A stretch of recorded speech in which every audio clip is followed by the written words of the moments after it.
The story starts in 2032 at the National Academy known as Valkyria.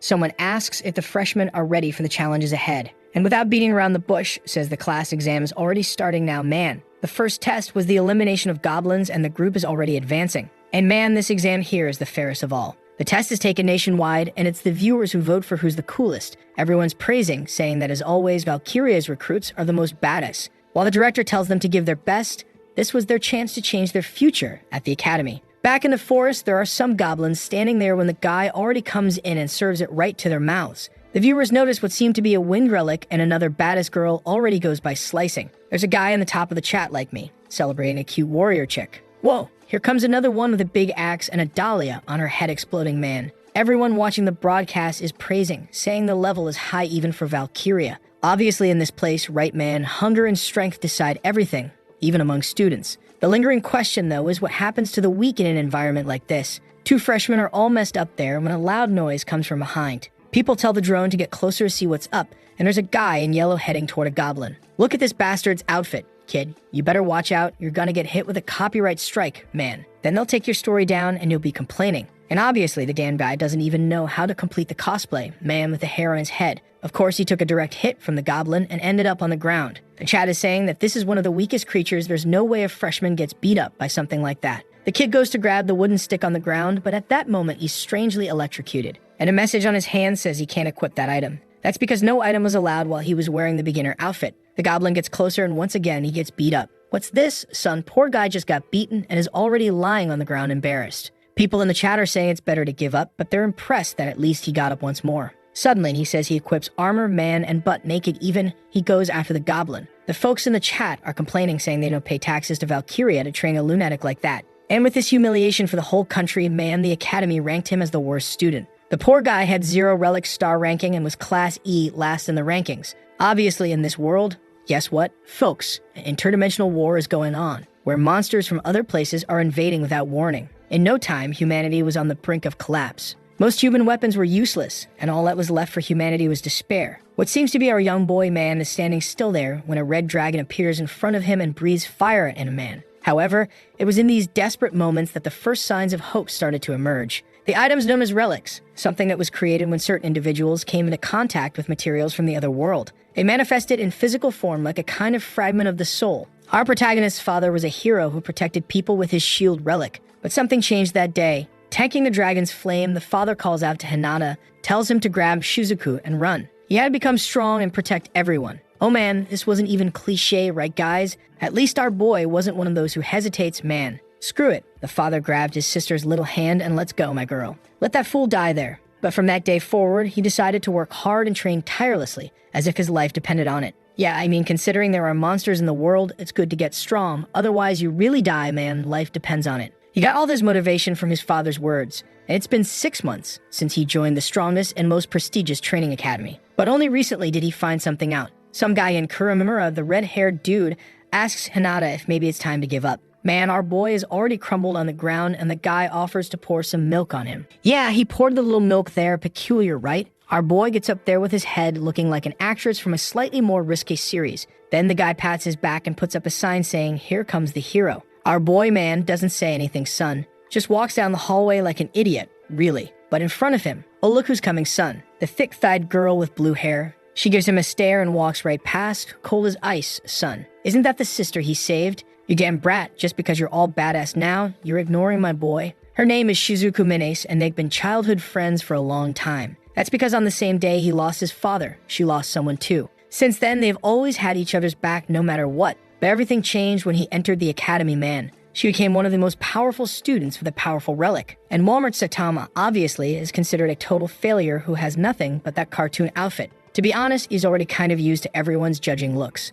But when he opens the door, a shoe flies at his head. Hey, Kuramura asks why he took so long by any chance, while the nerd next to him asks not to throw his shoe like that. Our boy looks to the side. Man, are there only thick-thighed girls in this school? What's this, man? Oh, for God's sake, we're in Class E, folks. It's just the weaklings with no relics. I thought the Kuramura dude was badass, but he's starving too, no talent. At least there are some cute young girls in class. And Art Moy says that not even the teachers care about this class, right, man? It's the trash of the trash. Then Kuramura gets close and asks where he's looking, man. It'd be good not to ignore him when he's talking. He activates his relic 2. From Walmart, we already know he's rank E, and punches our boy in the stomach. Obviously, the school rules forbid using relics in the classroom, but nobody gives a damn about that class, man. And the bastard still asks if our boy keeps doing everything he does just to provoke him. He had to learn quickly to show respect and make sure he doesn't get angry. Hinata is just wondering why he's not only in the worst class, but is the worst of the worst. And obviously, because of that, the last 6 months haven't been easy at all. Then the guy with glasses tells Kuromura to chill, or he's gonna end up smashing the yakisoba hot dogs Hinata brought. Seeing the stuff on the ground, he says he forgot to thank him and stomps on his ribs. The two girls in the corner are saying it's always like this. They're even starting to feel sorry for the boy. The pink-haired one asks why Kuromura messes with Hinata so much, and the other replies that it's Hinata's fault Kuromura is in Class E. Apparently, there was some kind of power demonstration test between people, and Hinata ended up having to face this guy. But he didn't give up no matter what, which affected Kuromura's evaluation. The pink-haired one is impressed, saying that at least when it comes to taking a beating, he can handle it. The other says she agrees, but even so, he shouldn't accept getting beat up so much by Kuromura. It's not gonna help him at all. The guy grabs him by the collar, lifts him up, and asks if he understands how pathetic he is. But then a strange system window appears showing 9,990 out of 10,000. Hinata smiles, which obviously pisses Kuromura off even more, and he punches him again in the face. The window increases to 9,991 out of 10,000. He keeps getting beaten, and the points keep rising. Then, being attacked in the middle of the desks, Kuromura asks why he's smiling so much. And to try to provoke him, says that since his relic is useless,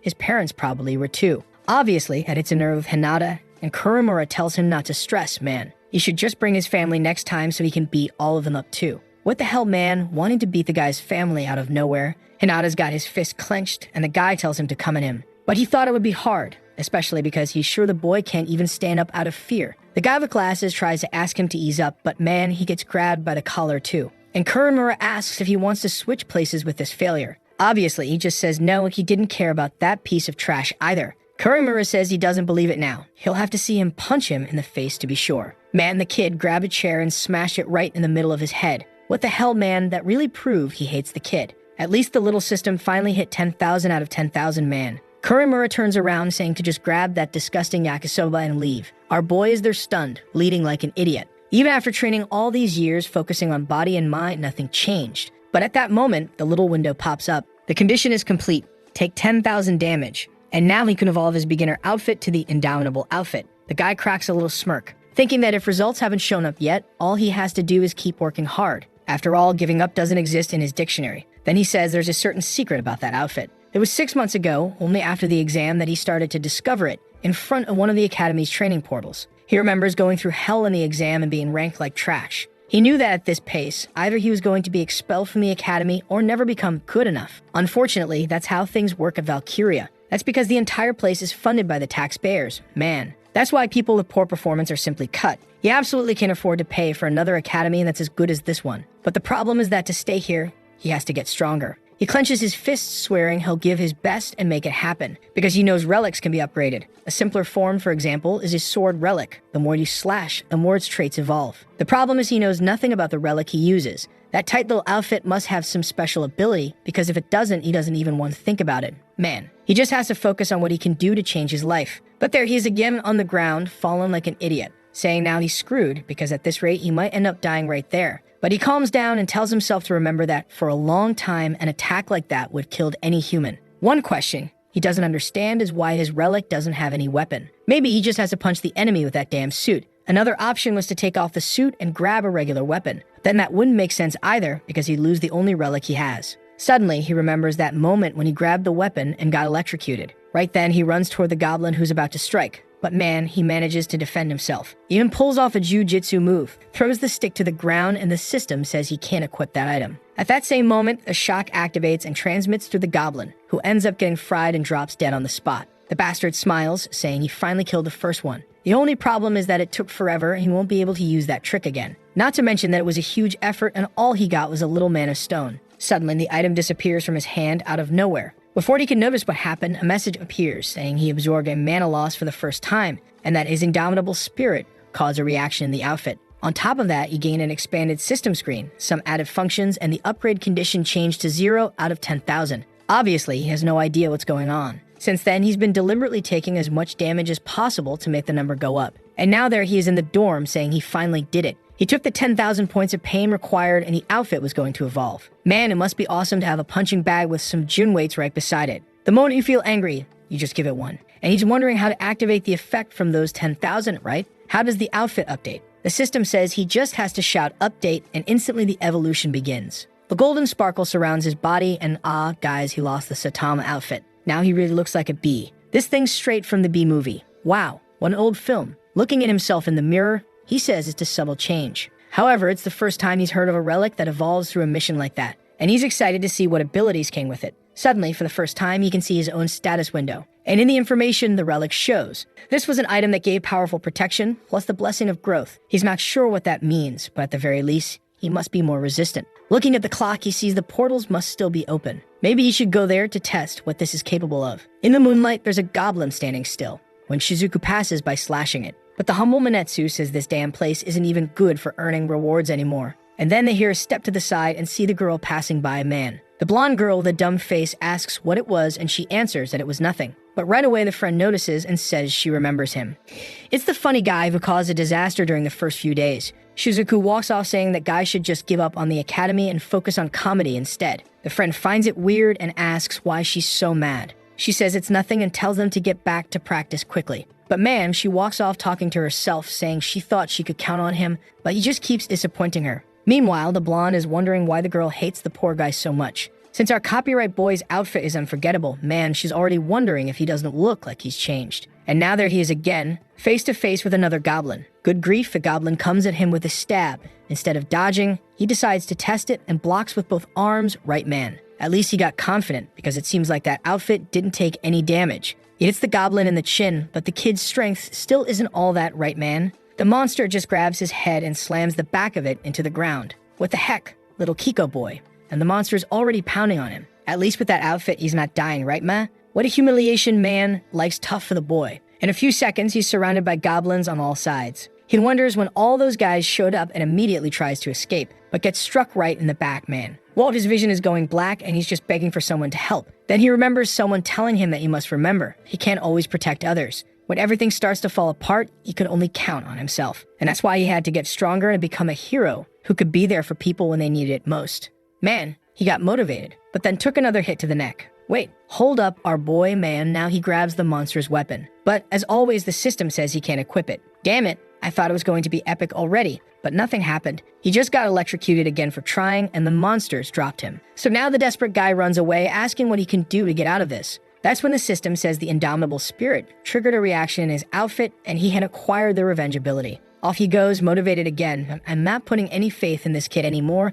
Every time he makes that face like he's gonna do something, he just gets beaten up like an idiot. Then the system says that to activate revenge, he had to shout the name of the ability. It stored all the damage he received and converted it into energy, which was released over 10 seconds. But unfortunately, he could only use it once a day. Dang man, the cooldown on that skill is really long. Seeing all the goblins rushing at him, he's sure this is the perfect time to test it. He shouts revenge, the gauntlet activates, he runs forward and lands one right in the first goblin's stomach, man. They go flying like bowling pins, one hitting the other, he charges ahead. Hits another one in the chin, another in the chest, one in the face, smashing another into a tree. Man, he finally killed something and collapsed, exhausted. He realizes he now has a trump card for dangerous moments. The problem, obviously, is that it's once every 24 hours. Not to mention, farming with it would constantly put him at risk, so he couldn't keep putting himself in situations like that. Besides, he still doesn't really understand how this outfit works. It's not like he gained more stats or got stronger, it's just new abilities. Then he sees the mana stone that dropped from one of the goblins, picks it up, and it's instantly absorbed. And right away, new features are unlocked. Well, what's this, man? He gained a bunch of abilities out of nowhere. He gained agility, compatibility with knockdown-type weapons, right? Stun weapons, sword, reinforcement, durability. Seriously, the kid suddenly got everything. And now he doesn't stop. A week later, there's a little goblin walking through the forest, and he comes up from behind and lands a clean revenge hit, crushing its skull. The moment I said I wouldn't trust this bastard anymore, he gets strong, Dan Brat. That was the first hobgoblin he killed, and with that new mana stone, new talents were upgraded. Now he was able to use some weapons and felt confident enough to risk facing someone stronger. Since unlocking that new list, his relic has been going through several transformations. The update list shows what's required to unlock each of the abilities. For example, to unlock that air actor one, he had to kill 10 goblins, kill another hobgoblin, and also wear the outfit for 1 hour. So basically, back when I said it unlocked, it actually hadn't. What unlocked was the mission to unlock it. Got it? That's it. And it seems he now also has an impact resistance skill, which is pretty obvious what it does. He already noticed this is the format to keep evolving the outfit, but the problem is that there isn't always a mission to do. He needs to figure out what triggers these changes. Sitting under the tree, he starts remembering everything that happened, until he recalls a window that said he absorbed the mana stone for the first time, and the indomitable spirit caused a reaction with his outfit. The issue is this indomitable spirit stuff is kind of confusing. Maybe it has to do with his mindset, or maybe it's simply related to the emotions he's feeling at the moment. The problem is that both options are kind of abstract, right? There's no clear way to know what to do. Sometime later, there he is at the hospital, right, man? What are the odds a Manhwa protagonist doesn't have a mom in the hospital? Damn, it's like the Japanese isekai thing. He asks Hikari if she should be moving like that, and she says today she's feeling better. She's gathering energy and soon she'll be out of there. Ah, now I get it. That one isn't his mother, right? The mother is the one on that high little bed because he asked how she was and Hikari said, yeah, that she's the same as always sleeping. Looks like an incident happened 10 years ago. Since then, his mother has been unconscious and hasn't woken up, a phenomenon known as crystallization. As soon as the monster species started appearing, this disease came with them, and a cure still hasn't been found. Ah, Hikari apparently is the younger sister, who was also exposed to the poison but seems to be recovering. At the pace things are going, in at most a year, she'll be able to leave that place. But the moment he starts thinking about the only real problem, suddenly someone shows up at the door. All cheerful, Hikari greets Kagura, who greets them both, saying she looks much better today. Carrying a bunch of fruit, he says he couldn't come to a place like this empty-handed. Then with a hand on our boy's shoulder, he says he came at the perfect time. There's something he needs to talk about with the boy. Oh boy, the way he leans in close to whisper. You can already tell he's not a good guy. Then, grabbing a can of coffee, he asks if it's not time for Hinata to give him an answer. This guy, Jinji Kagura, is the head of the Phoenix Guild. He turns to our boy and says that if he wants to take care of his sick mom and sister who's also fighting the same disease, he's gonna need a lot of money. Apparently, this guy used to run the same guild that Hinata's father was part of, and he asked our boy if he doesn't want to find a cure for his mother. Hinata just thinks that this bastard keeps pretending to be a good guy like he's going to do something noble. But what he's asking him to do is disgusting. It seems that the crystals formed in patients due to crystallization have properties similar to mana stones. Mana stones are currently humanity's main energy source. And it seems there's some research going on using people exposed to that disease to kind of create a zombie that produces energy man. Basically, what this guy is asking for is authorization to use his mother as an experiment under the excuse that they're looking for a cure for the disease. And Hinata just says it's a shame, but his answer is still no. Kagura puts his hand on his face and warns that he knows the kid must be running out of money. It's not possible his dad left that much. The hospital bills for his mom and sister are probably piling up. How's he going to take care of both of them at this rate? He tells Hinata to be honest, with the low-level relic he's got, he'll never be able to earn enough to cover the family's expenses. But Hinata just responds that it doesn't matter to him. The answer was going to stay the same. He would keep looking for a way to protect his family no matter what, because that was the last thing he promised his father. And he warns once again not to mention any of this to Hikari. Kagura says it's okay, he's not trying to make Hikari hate him. But if the boy changes his mind at any point, he just needs to message the same number. With that, he leaves while our boy stands there wanting to kill the bastard. Protecting his family has been fully his responsibility ever since his father passed.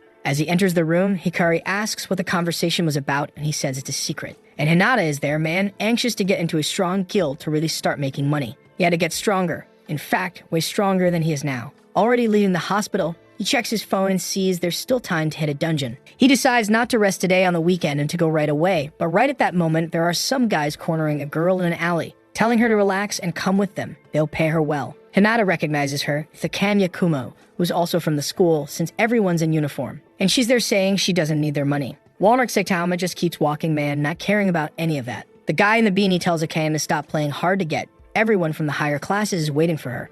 She asks what they're talking about, and the prettiest one in the white cap says everyone already knows what she did. She replies they've got the wrong person, but the traffic cone says he's sure. He heard it from someone really close to her. He gets closer and says that if she doesn't want the whole school to find out, it's better she just obey. For a second, it looks like she's going to give in. But instead, she just turns around and spits in the cone's face. She flips him off, telling him to stick it where the sun don't shine. The girls laugh at Cone, while he grabs her arm and tells her to stop playing innocent. Even her family thought it'd be better for her to be sold off. She pushes him again, saying she has no idea what he's talking about. But the bastard is unstoppable and goes for her shoulder again. Perfect timing. Obviously for the hero to show up, right guys? She stands there surprised, wondering why Hinata is getting involved. The guy in uniform says his face looks pretty average, while the girls say he seems like that guy from Class E, considered the weakest and worst in the academy. They say the relic he got is literally just a costume and nothing else. The cone says he remembers. It's the idiot who had his butt out during the exams. He steps in and says the kid better get out of there. They got business with a can. But our boy stands firm, man, standing right in front of her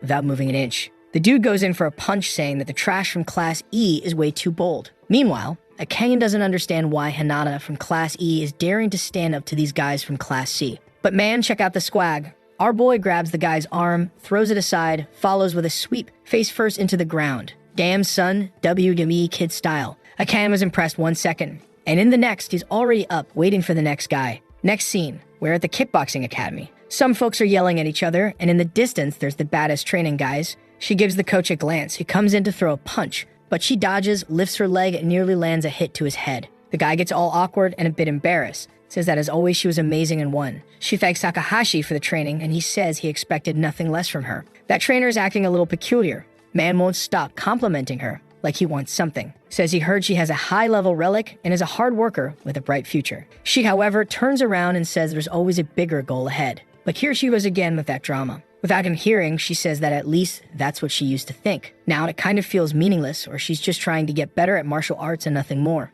But there's our boy, first thing already on the ground. Man, I'm not even trying to figure out how he managed to beat that guy alone, since he's always the one who gets beat the most in the class. Yeah, the prettiest guy in school comes in to throw a punch, but our boy grabs his arm and puts another one on the ground. Man, what the hell? Then Diddy shows up trying to grapple him from behind, but thankfully our boy elbows him in the stomach, spins around and lands a strike to the back of his neck. Strangely, Akane is super happy. What's going on, girl? Okay, we just got saved, but that smile is a bit too wide, isn't it? Seeing him there, surrounded by 3 losers on the ground, she realizes that in the end, he was never weak. It's just that getting a bad relic made everyone think that. Hinata then asks if anyone still wants to continue. The cone on the floor decides he's going to wipe that smile off his face and pulls out his relic. Fires a shot at him, but Hinata notices just in time and raises his arms to block. Man, he gets launched into the air. The boy almost took flight, but managed to land safely. Cone weirdly says his aim was off. Man, I don't know if you noticed or not, but you get him, dude. Hinata's looking kind of confused, apparently because he managed to tank that hit, and then more people start showing up to see what's going on.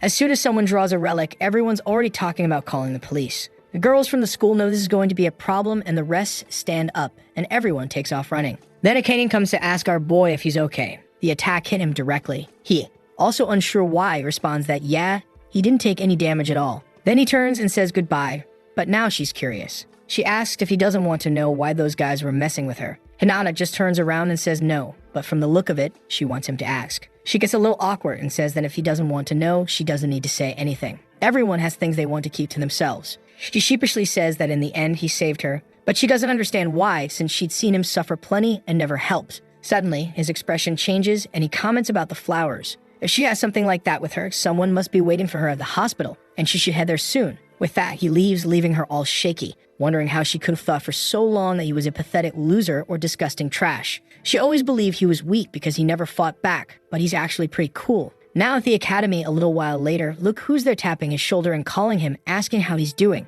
He asks what it is, and she just says she wants to thank him for standing up for her yesterday. He really saved her. He says it wasn't a big deal, and just as he's about to turn and head into the classroom, shot echoes through the hallway, nearly hitting his head, and he has to dive to the floor. Obviously, it's the cone again, accompanied by the pretty boys, saying he's unlucky they go to the same school. Then the red-haired goth girl wants to know what Hinata did to make these guys so mad. Akane tries to step in, saying that if they have a problem, take it up with her. But Cone just shoves her aside, saying the problem today is with that guy. He tells Hinata they only stopped before because the police could have shown up, but here in the academy, everything's fair game. Hinata just says they're exactly like the people from his class, and then Cone smacks him in the face, telling him not to compare him with those classy losers. Our boy tanks the hit, gets up, and goes in with a kick. But the blitzcrank hand, man, prettiest boy at the university, says that as long as they're using their relics, Hinata doesn't stand a chance. Whoa, he already hit Q there, man. Nailed the grab right on the foot, picked the kid up, and left him dangling upside down. The cone even gets up in his face and says Hinata will only have himself to blame since he was the one who got involved in everything. From now on, his life was going to be miserable until graduation day. But suddenly, whack, he takes a hit to the back of the head, man.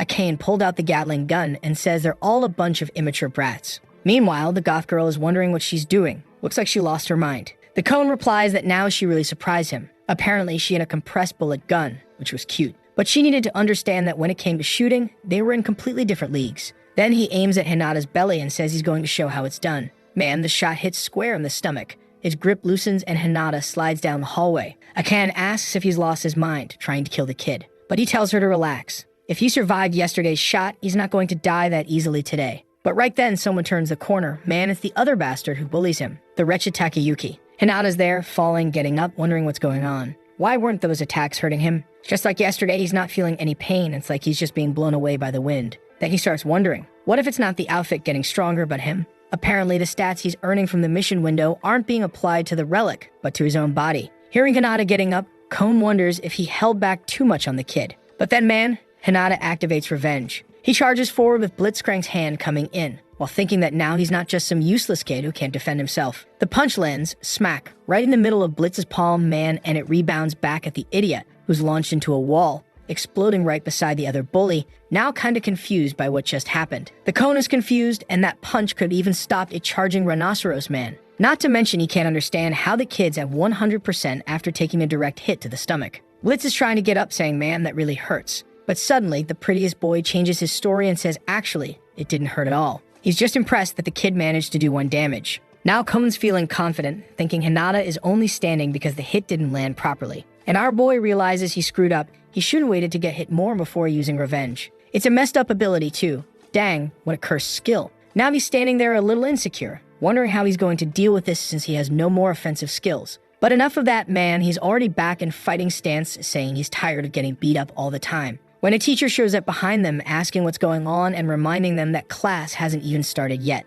The Kon says that our boy got lucky this guy showed up, but they'll settle this later. Akane finally lets out a sigh of relief, and the red-eyed girl is just staring. Takayuki walks off, saying that for a loser, he sure attracts a lot of attention. For now, they'll let the kid have peace, unless he wants to pick another fight. The glasses friend, though, has already noticed something's off with Hinata. He shouldn't be able to stop a relic like that. Not to mention he's completely intact even after fighting someone from Class C. Sometime later, it's meal time. As a good lonely nerd with no friends, our boy's in the bathroom, but focused on his stats. Now he's starting to understand how that cursed outfit works. The most interesting thing is that the effects stay active even when he's not wearing it. To be honest, in a real dungeon fight, it wouldn't make a difference. He'd always have it on anyway. The real problem now was increasing his offensive power. He couldn't rely only on revenge, especially since it's once every 24 hours. But how does he reach the next level? That's when Takayuki shows up behind him and says Hinata should have said he was heading to the bathroom. Whoa, man, what's this, dude? You trying to corner him or something? He puts a hand on his shoulder and says he was impressed with the stunt Hinata pulled that morning. Obviously, he already pulls it. He lands a hit in the stomach. Says it's a shame, but his fun ends here. Hinata's just standing there, but if I had to bet, right? Obviously, that didn't hurt at all. And the glasses guy noticed too, man, our boy didn't groan or say a word. There's definitely something weird going on with him. Takayuki realized that the hit didn't work on Hinata, and it's no use beating him up if he doesn't have revenge active. He's thinking of settling this with fists anyway when Akane appears at the end of the hallway. Takayuki wants to know what she wants with him, and she replies she's there to talk to Hinata. The guy finds it odd because he saw her earlier wanting to protect him too. Could it be she's starting to get clingy with the guy now? Akane tells him to stop making things up and says she just needs to talk to him a bit. Besides, what's the issue? Was he planning on starting a fight with the girl now? That'd be low in for trash like him. Whoa, man, now you're cornered. What you gonna do, hit her? That'd just make things worse for you. With no other option, he walks away, telling his friend he wants to leave. She asks if he's okay, and he says yes. Then she quickly adds that he should know she's not going to keep saving him from Takayuki. He'll have to settle things with that guy himself. He's got nothing to do with her. Then what was she doing there, bothering him? A bit awkward, she says it's because it was her fault those Class C guys came after him. He, however, just says not to worry. He got involved in all of it on his own without her asking for help. The girl's turning more and more red, right? In another part of the academy, she tells him that her father fought on the front lines against the monsters that invaded from another world. But when she was still little, her father was attacked by one of them, and he's been in a coma ever since. From that point on, everything went downhill. Her mother chose to go into the entertainment industry, behind closed doors, man. And the more she worked, the more she changed. Every day there was a different man at home. That led to her getting involved with a weird cult, and eventually even Akane had to hand over the money she earned to her mom. She still thanks her mom for raising her in the end. That's why she couldn't wait to get into this academy. Maybe the best option for her was to become a warrior like her father. Fight on the front lines, make money, and survive far away from all that. But just like our boy, she doesn't have an easy life, since she's stuck in Class E. Because of all that, once those guys found out about her mom's background, they came offering money thinking she'd be willing to sell her body. She said no, they kept insisting, and in the middle of that, our boy showed up. Hinata just wants to know why she's telling him all this, did he ask? With her feet all awkward, she says it's because he ended up getting involved in all of it, and she thinks it's fair that he knows exactly what he got into. Not to mention, he doesn't seem like the type who'd go around telling everyone. He gives a small smile, and then she says that at least the Class C guys disappeared, and he didn't get harassed the whole recess. But she warns him that he should be careful, because it looks like those guys will keep insisting. He replies that the one who needs to be careful is her. After all, those guys are really after her. She agrees, but says at least her relic isn't a yellow costume. And with that, she walks away, saying he can call her a Kanin. The little rascal's left there with a smirk. Meanwhile, in the hallways, Takeyuki is pissed that just when things were about to get fun, that damn girl showed up. The glasses guy is always just sucking up and agreeing with everything he says. Takeyuki stands there with a clenched fist, saying that next time he sees that kid, the lesson is going to be the best one yet. He tells the guide go find that brat and say he's waiting for him in the bathroom. Takeyuki and his obsession with getting Hinata in the bathroom. Man, that's one peculiar dude. Then the glasses guy, who I still don't know the name of, that damn guy is watching from outside and spots Korei Man, that friend of Akane's, who's chatting with a cone. He pretends he noticed a dropped pencil case and runs off. He hides behind a pillar and watches her talking with the guy. He wonders if she's confronting them to get them to stop bothering Akane. But Korei is saying she didn't interrupt anything. She gave them the perfect chance, and even then, they blew it. Akane tells her to cut it out. She already apologized. She should stop pestering her. Korei says that because of that, the guy is going to keep bugging her. Cohen says that besides the brat who interfered and ruined everything, Akane didn't even seem very interested in the offer. Korei is surprised and asks why she refused, to which Cohen says he wants to know that too, and they only made the offer because Korei gave them the information that her family was going to sell her to a behind-closed-doors bar. Woo, what a great bestie, huh? That E-girl's dangerous man. The glasses guy is just listening as Korei says that since Akane is stuck in Class E, she thought it would be better if she worked that way. That's the only reason she tried so hard to find someone who could help her friend. Cohen says she's truly messed up, to which she replies, no way. She's just helping her friend get money, since sooner or later she's going to need it. But the guy says she only manages to pull this off because she's using her relic on the girl. Korei says that's not the case. Even though her relic makes people more likely to agree with her, it's not like they lose free will. They also have the effect of making the person more upbeat. She asks if he doesn't agree, and he's already looking off, clearly under influence, mumbling yes. Then Cohen snaps him out of it and tells her to stop using that power on them. After all, they're supposed to be on the same team. What they really want to know is why is someone with a powerful relic like hers stuck in Class E? She explains it's because the Academy only focuses on offensive abilities. And unfortunately, hers doesn't affect all monsters, so she was basically demoted. The guy asks if she's going to use the relic again, and she says of course. But this time, they better make sure she says yes. The guy replies that considering how out of control the other classmate is, she's about to ruin another person's life. Korei turns away and says that's enough talk for now. He'll see her tomorrow. The glasses guy, though, man, he just realized he heard something he really shouldn't have. The problem is, how's he going to handle it? He can't go up against the Class C guys.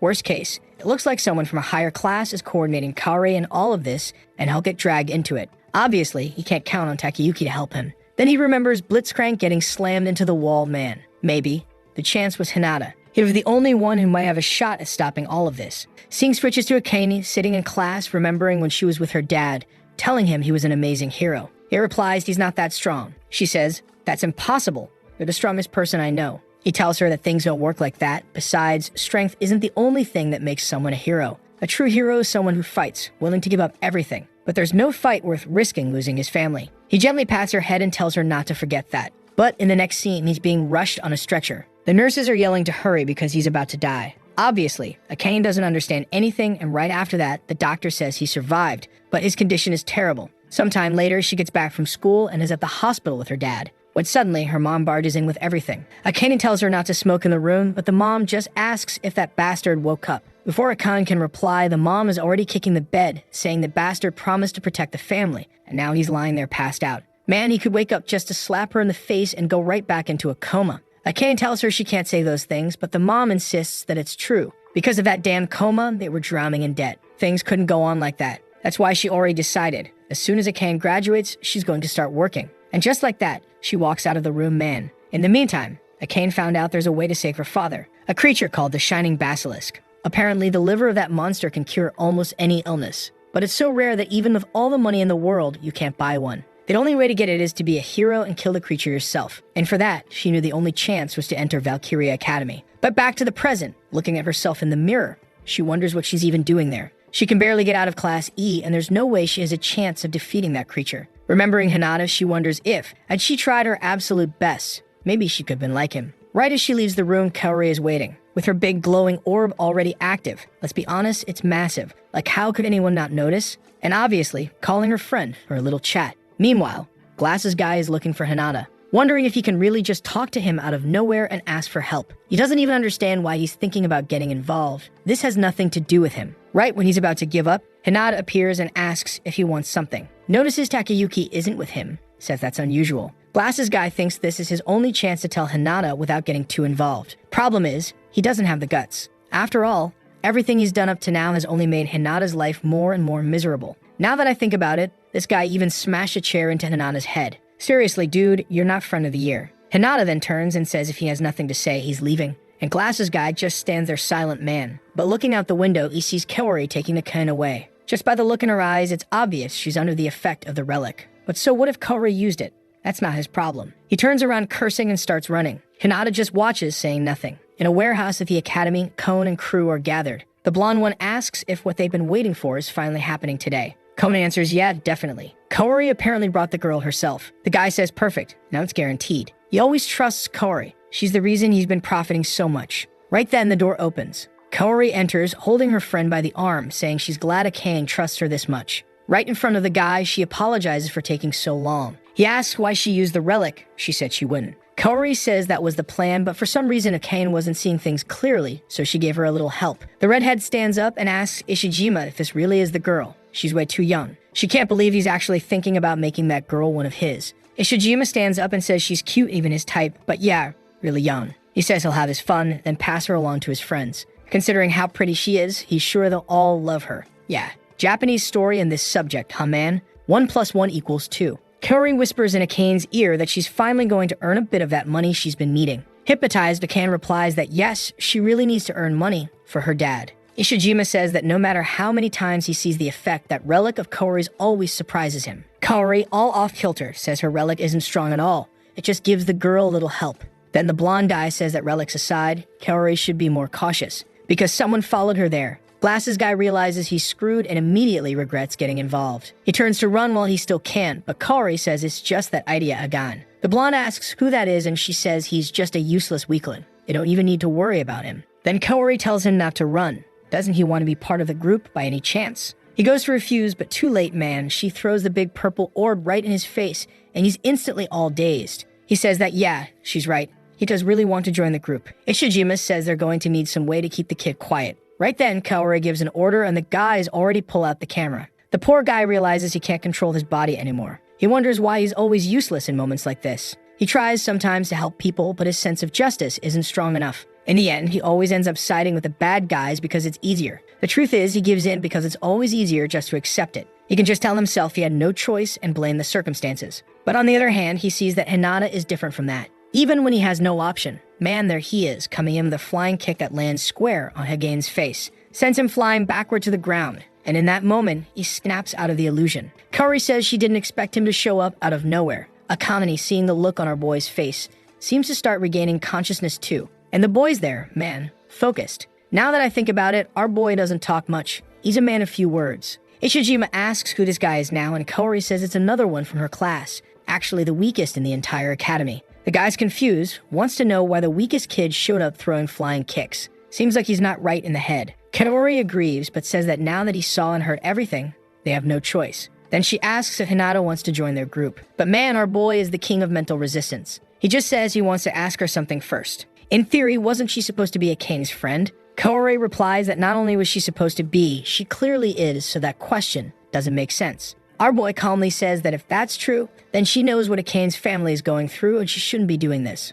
But Kaori says that it's exactly because she knows their situation that she's being generous, giving Akane a chance to earn good money. From the floor, Hagan says she's lying. Akane never agreed to any of this. Kaori used the relic to force her. Kaori realizes that damn flying kick made the guy snap out of it. But her biggest problem now is realizing her relic doesn't work on Hinata. Then Hagan asks why Hinata even came there. He didn't even mention what was happening. Our boy says he had a feeling the guy was about to ask him a favor, but didn't have the courage. The guy's confused, wants to know why he came to help anyway. Every time he gets beat up by Takayuki, Hinata never does anything. Sometimes he even hits him himself. Our boy simply replies that he always noticed Hagan didn't look like he liked doing that. In the background, Kon and the others are laughing, saying it's funny how he's trying to act like a hero. Looks like he got brave after being saved from 2 beatings. But obviously, third time's going to be different. They fire a shot, saying his luck's run out. But man, Hinata just raises his arm and redirects the shot upward. Kaori and Ishijima are just watching while Koen is standing there, confused as hell, not understanding how that happened again. There must be something wrong with his weapon,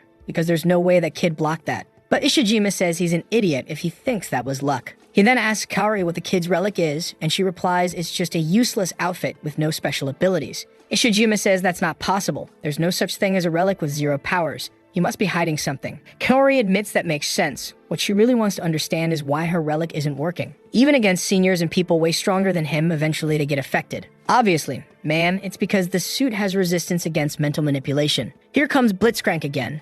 But Hinata takes a small step back. The prettiest guy in school wants to know how the hell the kid always dodges. Meanwhile, Hinata's wondering why they're acting like this. The relics they received weren't made to hurt people. They exist to protect humanity from the creatures invading the world. To be honest, that's a fair argument. But the guy just bursts out laughing, the bastard. Hinata is a bit confused by the trio laughing, and that's when Ishijima steps in. He asks if Hinata seriously doesn't get how the world works. Only a tiny fraction of hunters ever make it into major guilds or join the government. The truth is, most people who receive a relic can barely survive, let alone make money. And getting a relic in the first place isn't even that easy. So obviously, whoever gets one should use it to profit as much as possible. Activating his own relic, Hinata says that even so, they can't just destroy other people's futures. Is he really okay with ruining someone's dream just to make a few bucks? Obviously, the bastard replies that's exactly what he's okay with. He doesn't care who gets hurt, as long as it's not him. Lots of people would take advantage of someone weak like her if they had the chance. To guys like them, betraying friends isn't even wrong. It's just the smart choice. In the end, there's no guarantee any guild would even want someone like a Kane or anyone else. Letting her work herself to death chasing an impossible dream was just feeding her a lie. Finally, Hinata gets sick of hearing that speech and charges. Blitzcrank comes at him first, lands a clean hit, but Hinata's fist pushes it back. Ishijima admits his punch was pretty strong, but he's going to need more than that. It's because he's so weak that guys like them make him a target. Our boy starts unleashing a JoJo-style combo, remembering the scumbag who showed up at the hospital. He wonders why people like this always torment the weak and are never satisfied. He knows so many others are in the same situation. Him, a Kain. But why do these guys think being stronger gives them the right to use others? Then he goes in for one more punch, and in that moment, the rage he's feeling triggers a reaction in the suit. Starting a forced update, man. His fist glows red, and Blitzcrank is launched, crashing into the wall. Everyone's looking rattled, and Hinata asks if they really think being stronger gives them the right to do whatever they want. But it's fine, he's going to make sure they regret ever thinking like that. With that, the Relic of Wrath activates, giving him way more strength than usual. The boy's gone full Deadpool, man, saying now they're gonna learn why they were wrong. From the back, Hagain already noticed the boy's suit looked different. Meanwhile, Ishijima is staring at Kaori, wondering what's up with the guy's relic and why he suddenly seems so strong. Just from Hinata's expression, he can tell something has changed. And man, 1 second later, our boy is already charging to land a hit. But the bastard Ishijima manages to dodge, though just the wind from the punch cuts his face. He kicks Hinata back and Kaori asks if he's okay. The villain wants to know why this kid, who should be scared, is only getting stronger. And it made no sense for someone like him to be in Class E. Suddenly, he crouches down, picks up a bottle, and says he's going to break this confidence. He pours water on his fist, saying he may no longer be at the academy, but back when he was Class B. And obviously, the natural talent gap between them was massive. The guy gives a whole speech just to throw a triple spit style attack, and our boy blocks it like it's nothing. Ishijima says that normally just that would have broken the arm of someone from Class E. Not to mention, the kid had really fast movements,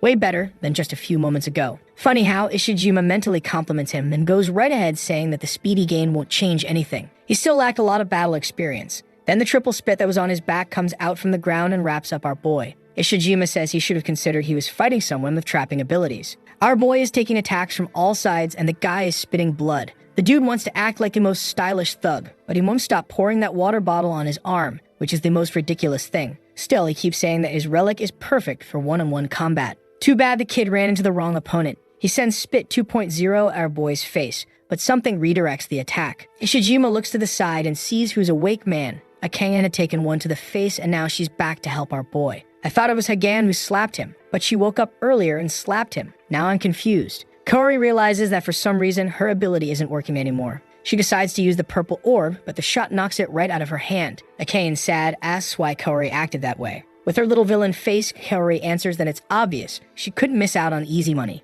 Hagain clearly doesn't like the answer. Kaori asks what's with that face. She was just a worthless piece of trash. She should be thankful for having the chance to make some money. Akane's just standing there saying nothing, hands shaking on the weapon. Girl gets shot and thrown back. Oh girl react. She was hit by the tired cone guy who says classy kids have gotten too bold. There's our boy still trapped and Akane who lasted 10 seconds on her feet. Ishijima says the fun is over. Tells our boy to just relax and accept the brainwashing. Good thing Kaori was there, ensured they get out of it just fine. But Akane starts to get back up. Says she hates to admit it, but yeah, she really was weak at that moment. And she got absolutely no wiggle for her dad's treatment. But still, she was going to keep working hard and doing her best. She stands up, fires a shot, and instantly, breaks Ishijima's trap. While crying, she asked our boy to take care of them this time. The classic cliche, our boy walks like a Chad saying to leave it to him. But Ishijima says he's not very smart, since he could just use his ability again and trap him. But at that moment, Hinata activates Vengeance. The guy is surprised and our boy says he's done with all that.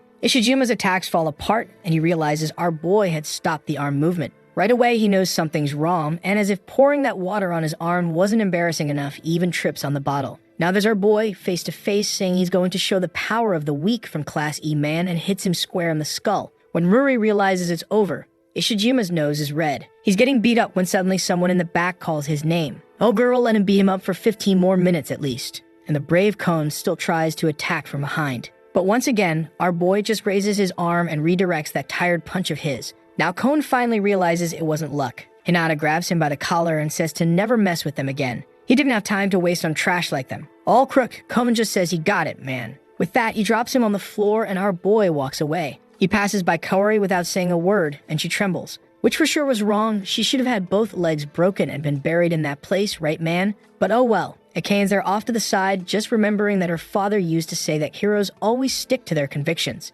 And now she gives a little tap on her boy's hand, thinking he's a real one. Meanwhile, apparently there's a girl from the school watching everything, right? The place is pretty tidy. The blonde asks on the phone what they're going to do. The result of that was pretty unexpected. And she was talking directly with the principal, who's watching everything at this very moment. What a damn mess. He replies that people who break the rules at this level don't deserve any place in the academy. This was supposed to be taken care of like they always do. Phew, good thing our boy didn't break the girl's legs and bury her or he would have lost his enrollment. The principal's looking all cheerful. Seems like they already knew something was going to happen. They just didn't expect the big twist to be our boy. He's excited for the next reevaluation exam. Sometime later, there's a small crowd looking at the school bulletin boards. There's the message announcing the expulsion of Kaori and the 3 losers. Akane asks if he told anyone, and he says no. He just moved on with his life. But it looks like the school found out. Akane says for sure it was someone who was there, since no one else knew about Kaori. Right at that moment, our boy notices Takayuki coming down the hallway, wanting to know what all the noise is about.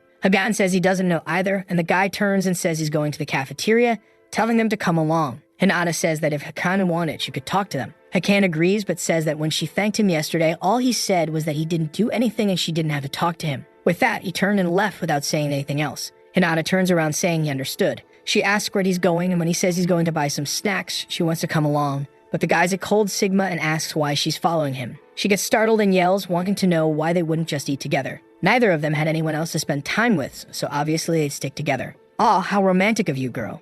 There they are, sitting on the bench. And it seems he told her about the relic because she's asking what is this about evolution and gaining new abilities. Sounds like the power of my man's son Jinwoo, right? In a world where no one can evolve, he's the only one who can. Oh, that's going to be the title of the video. Let's go. Ah, what he says here doesn't make much sense. He probably already had the abilities, he just hadn't logged them. But he insists that's not the case. Yesterday, after that fight in the suit, his list of upgrades updated. And this time, the abilities all seem to be related to aggression and strength. Clearly, that shows the Rage suit is focused on offensive skills. And now it's confirmed. The suits have a kind of emotional release mechanic, which gets him excited, and there's still plenty of room for him to get stronger.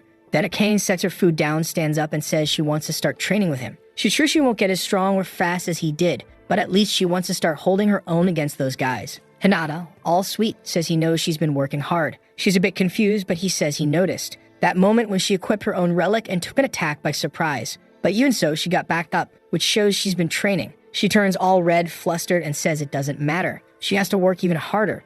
She stretches out her hand and says it's a promise. They're going to start working together to get stronger. He smiles and says, okay, man. But the moment he reaches out his hand, look who's up there. I'd already forgotten about you, Blue Thighs. She's up there wondering why these weaklings don't have anything better to do than just sit around. Then she turns to the blonde person beside her and asks if he's thought about the offer. She thinks he'd be the perfect addition to the reevaluation team. The blondie, though, calmly replies that she'll pass this time. Shizuku then turns and says that's fine, but if she changes her mind, just let her know there's still plenty of time until the date. Ah man, Blondie is distancing herself because those three in her group seem to be friends with the guys who were expelled. She's sure Shizuku knows this, so why is she still willing to be surrounded by those people? A glance outside shows our boy having fun with his waifu, while thinking that Shizuku is putting herself in unnecessary danger. Next scene. Trading time, man. Look at Again there joining the group. That there is Professor Gonzo Takashima, who says it's no use relying only on the relic, they also needed powerful bodies. Class E might be behind all the others. They still had a chance to turn things around with effort.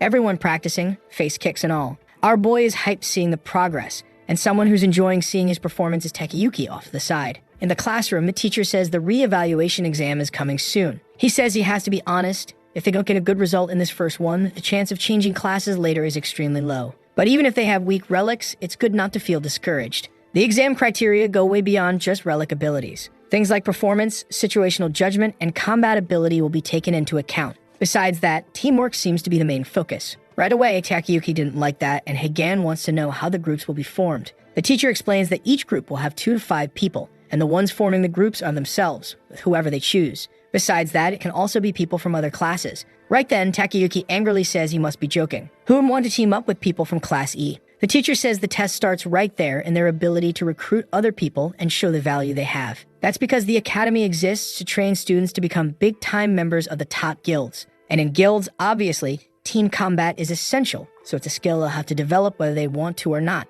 If he doesn't want to stay in Class E, then he better work hard, find a good group, and get a good evaluation. Takayuki, however, is just standing there pissed, thinking that ever since he got into this damn class, things have never gone right. And looking at our boy, he knows he's stuck in this place because of that bastard. After class, obviously, Akane is already asking what they're going to do. He asks what she's talking about, and she says they need to find more people for the team besides the 2 of them. Clearly, she already included herself, right? But the happiness ends when Takayuki shows up and calls out to him, asking if he really thinks he has any chance. Who in the academy would want to team up with the weakest person in this place? Akane and the 2, or they're not really caring much. Suddenly, the guy grabs him by the collar and says he's been getting too full of himself lately. It was time for him to go back to being a useful person and go fetch his lunch. But man, Hinata's not really into that and tells him to go get it himself. The guy tells him to repeat that. Then he turns to Akane and asks if she's really going to side with this guy just because Kore got expelled from school. She answers yes and wants to know what the problem is. Besides that, she's sure he'd be a way more useful teammate than Takayuki. The guy is fuming. She asks if Hagen doesn't agree with her. Back in the room, Takayuki is kicking the table, dying of rage, and asking himself if that bastard really thinks he's better than him. Hagen is telling him to calm down, and he takes a deep breath. He calls out to his friend, who asks what's up. Friend in quotes, right? He comments about some of the students who got hurt and even died during the revaluations. Hagen asks why he's bringing that up, and Takayuki tells him to remember that the fights happened in D-ranked dungeons, which are prepared to be like a real fight, and in conditions like those, accidents were inevitable. Of course, he, however, knows that sometimes some of those accidents are caused deliberately. Hagen is still a bit confused, and the bastard says that he's saying maybe this year something like that will happen too. Next scene, we see a chubby guy on the computer, chatting with some people online, and telling everyone to remember that Valkyrie's revaluation would be the following week. The guy in the little suit wonders if that weirdo hasn't given up yet. People want to know who, and obviously, he's talking about the one who got naked wearing Satama's outfit. The giraffe girl says she heard that he's still at the school. Seems like everyone keeps an eye on who's leaving and entering the university, man, because they want to bet on who's going to get the highest score on the revaluation. As expected, Shizuko with a really annoying chubby girl are at the top of the betting ranking, alongside Saki Shirahane, that little blonde. These 2 in general are expected to stay at the top. And of course, way down at the base of the pyramid is our dear Hinata with a multiplier of 137 to 1. And speaking of the rascal, he's there in the forest training and suddenly a big bear appears. And he just turns and gives it a solid kick to the chin. Poor thing, already foamy at the mouth and doesn't even. Damn, notice it? Just by wearing that outfit, he instantly got stronger. The problem is that this little red one here drains a crazy amount of energy and his vitality keeps dropping. When the energy hits 0, his life starts being drained per second while he's wearing the outfit. The good part is that it's related to stats, so if he gets stronger, eventually he'll be able to use it for longer. At that moment, Akane calls out to him and he says she's running late. Poor girl replies that the supplementary classes took longer than she expected. She can't understand why in this hero academy she still has to keep struggling with this damn history and geography. He says he gets it, but like in the end, they're still in high school. She then asks if he's never taken a supplementary class, and he says no. She wants to know how that's possible, and he's there looking kind of awkward. Ah, man, he's already remembering that he learned everything from the damn Shizuko. From the beginning, the Cursed One already said that his physical strength wouldn't be enough. He then says he always studies a little before sleeping, and that's all. She praises him and immediately pulls out her weapon, saying it's time for them to start evolving, especially because the revaluation was already coming. However, in the middle of this little conversation, someone with a staff steps out from behind a tree. Hinata already picks her up in his arms and gets out of the place, which then explodes. He asks who the crazy one is, and look who showed up, man. The little blonde we already know is going to team up with our boy, saying she's sure now. He really has changed a lot. The Hinata from before, the one she knew, wouldn't have sensed an attack like that coming. Our boy is a poorly informed bastard. He doesn't know that this girl is the top of the rankings and asks who the crazy one is. Akane says that it's that girl, Saki Shirahane, and the poor thing is they're kind of sad, right, because her fame isn't going anywhere. But her friend says she was one of the strongest in Class A, and people say she's the only person in this school who can go head-to-head with Shizuko and Ace. As soon as he hears the name Shizuko, the boy's eyes go wide. And then Akane says she's there because Shizuko hasn't been acting like herself lately. And now she knows he doesn't mind, but she wants to see what he's capable of pretending. Already went in to strike with a spear. Huh, I thought the girl was a mage, man. What's this? Evil couple. Our boy, however, grabbed the spear with both hands, threw the girl far. Go flying, you damn thing. But even from midair, the crazy one still manages to fire a laser and blows up our boy, who gets thrown like an idiot. Akane calls out to him, and as he's getting up, right there in the middle of the smoke, damn girl, he's already seen her again. But the boy's got swag, don't worry, blocked it with his arm, tossed it aside, and the girl gave a little smirk. Look at that, she did a spin with that little rotating footstep and stopped right beside his neck. Then she got that crazy look on her face, saying now it's confirmed that he's changed. He's evolved a lot, or he was holding back during the exam that time. Hinata just wants to know what she's after. She keeps staring and then says everyone's trying to recruit her for the revaluation exam. But if she's going to form a team, it has to be with someone who sparks her interest. This big hand here saying he's very interesting, so how about they form a team? But right away our boy just says no and thanks her. Poor girl is left standing there with a dumbfounded face and asks, what do you mean? She thinks she misheard and tries to explain again that she was suggesting they make a team. But he just says he understood and said no. Now it's messed up. Crazy ones are always like this. Now that he doesn't want her, she wants him even more and wants to know why not. To which he replies that he just has no idea who she is, and besides, she came at him out of nowhere, so she doesn't seem like a good person to have on the team. Not to mention he doesn't want people thinking that his result was only good because he got carried by her. Maybe if he had her on the team, sure, they'd have a better chance. But then no one would believe he won through his own abilities. There's a reason why he has to join a guild sometime soon, and for that, he needs to prove his place by showing his own strength. He's there with his little clenched fists and she's just staring. That crazy girl only does that. Then she closes her eyes, turns around, and says that he really is interesting. But he better not take too long to reach the top man. Off she goes, the little lunatic. A Kanyan, that of course is freaking out, wanting to know why he turned her down, since that would have already guaranteed a perfect score. Poor girl's got a mental challenge going on. He just explained everything, and she already forgot. Our boy immediately asks if she didn't hear what he said. Not to mention that the little blonde didn't even acknowledge her presence there. He got the impression she's the type who only cares about who she's interested in and doesn't give a damn about anyone else. Akane stops to think and says that really did make sense, especially because the girl didn't even talk to her. Our girl then walks off saying that she'd be a terrible partner. They'll do better, just the two of them. What's that? She turned all red saying she hopes so. Then, what are you thinking, girl? Hinata is now thoughtful, finally realizing how strong someone at the top of Class A really is. Her strength, foundation, speed, and tactics were on a totally different level. The axe nearly took off his neck, and poor guy noticed she wasn't even taking it that seriously. He knows that even if he had been using the little red suit man, he wouldn't have stood a chance. Really, he still has a long road ahead. He was being an idiot for getting confident just because he made a little progress. At the pace things are going, he's never going to catch up to someone like her, which means he has to improve his efficiency. That's when suddenly in the system, a message gives a reward, saying that he had received permission for an audience. The scene then shifts to the Kanzai base for the defense against interdimensional monsters. At that moment, the periodic meeting of the Guild Alliance was taking place. The Mustache King is named Renpei Hagen, and he says that today's topic would be the appearance of some strange portals. They conducted some investigations but didn't find anything. The guy with glasses is named Jinji Kagura and says nothing. The redhead named Sherry Truman also doesn't say anything while the guy is asking what their opinion is, since they're the ones who always go to the portals. Last is the red-eyed albino named Ogai Shio. Everyone their man is rank S and also leaders of the most powerful guilds. Kagura says that he's a bit confused, wanting to know why they're so focused on closing those portals. Ogai replies that if they had already found something, they would share the information. And Sherry says the same for her. Dioclus says that obviously almost no one would be sharing information there, since losing a portal like that to another guild meant losing money and work. Sherry says she wouldn't act that way because she doesn't have a small mind like his. Then Takashima tells them to stop with the jabs and asks Kureha if they discovered anything. The monk says there's something strange.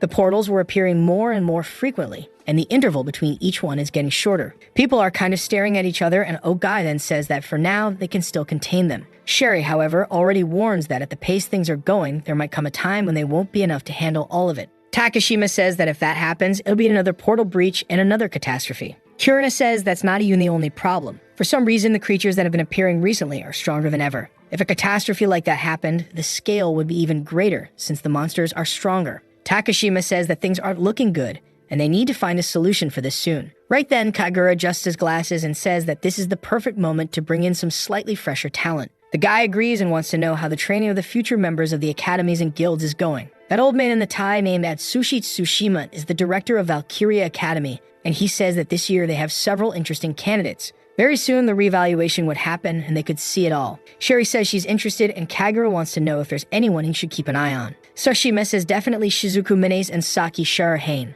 The expectation is that the performance of the two would be incredible. Shizuku had a relic that allowed her to freely control life energy, while Saki's relic could easily generate explosive energy. Ogai comments that when it comes to destructive power, the two seem very promising, and Sherry is already interested in recruiting Shizuku for her self-man. Kagura, however, wants to know if there isn't anyone else interesting. He wants to find someone with strong defensive abilities. Tsushima asks why, and he says that in his guild, they're needing someone like that. The problem is, it's hard to find that kind of candidate. But then he smiles and says that the son of the person who used to hold that position studies at this academy. Some guy named Hinata Sahi who wants to know if he's still there. Sherry says that name sounds familiar, and Kura comments that if he's not mistaken, that's the one who got naked during the exams. Tsushima says yes, he's still at the academy. And then Kagura comments that he doesn't get it. He heard that the boy has a relic with no ability at all. Why doesn't he just give up instead of keeping on insisting and suffering like that? Tsushima, however, just says that maybe he's wrong. Maybe Hinata is someone who's going to surprise everyone. With that, we arrive at the day of the revaluation. There's the reporter introducing everyone, saying the energy there is amazing. That year's exam would take place directly at Valkyria Academy, and everyone would enter a D-rank portal that appeared unexpectedly. Sherry's up above keeping an eye on things, saying that as always it's really busy. It was even strange to see how everyone was so calm, considering this was an exam from which numerous students would come out injured or even dead. The director replies that he believes this is one of the few forms of distraction nowadays and thanks her guild for having volunteered to take care of the security of the place.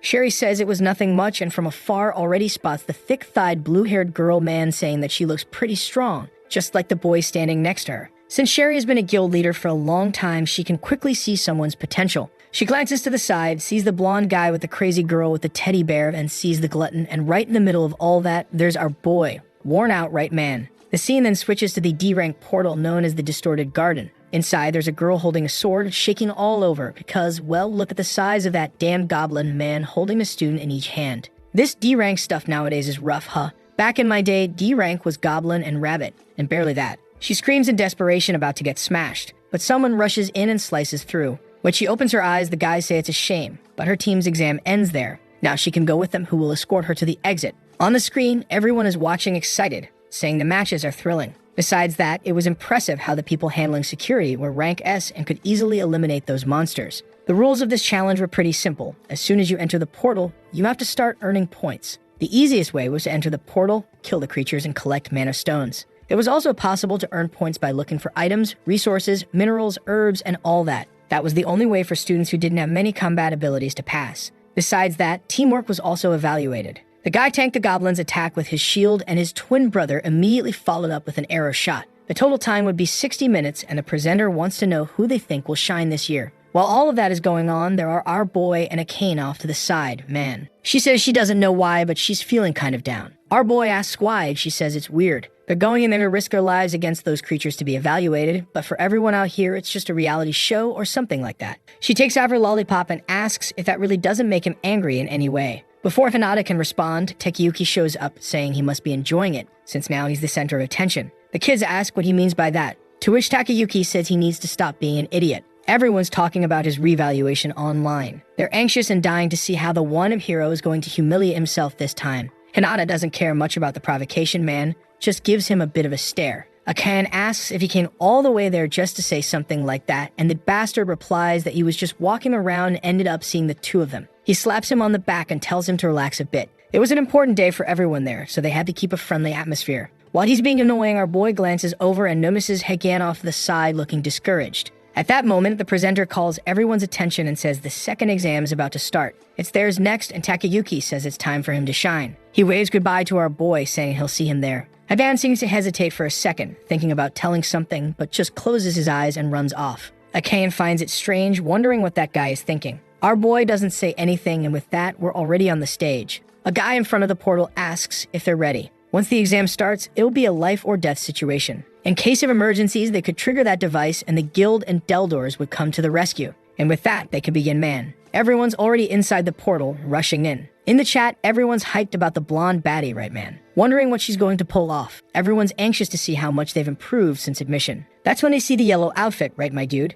Obviously, everyone recognizes it right away. But some notice that the outfit looked a bit different. The copyright got left behind. Portakon, they're all sure she must be a weirdo to have agreed to team up with a crazy guy like that. Our boy, however, looks to the side and is already face-to-face with an ogre. Everyone in the chat is sure it's over for the two of them. The monster lets out a roar, comes in to punch, slams the ground. But when the smoke clears, boom, a hit to the belly man. Our boy had already switched to the red suit man. Meanwhile, the bastard Kagura is watching, looking uninterested, and I'm already tired of him. But when he saw the kids cheat, he got all impressed, right man? Seems like everyone outside went a little quiet. Meanwhile, the damn thick-thighed, blue-haired girl is just there making faces while watching. Sherry comments that it's the first time she's seen someone with a relic that can change forms like that. Tsushima, however, notes that she doesn't seem very surprised. To which she replies that everyone called him a weak, useless kid and laughed at him for insisting despite not having any talent. But she knows Tsushima, and knows that he's cruel to those who truly have no talent or willpower. If he didn't have any potential, he wouldn't even be in Class E.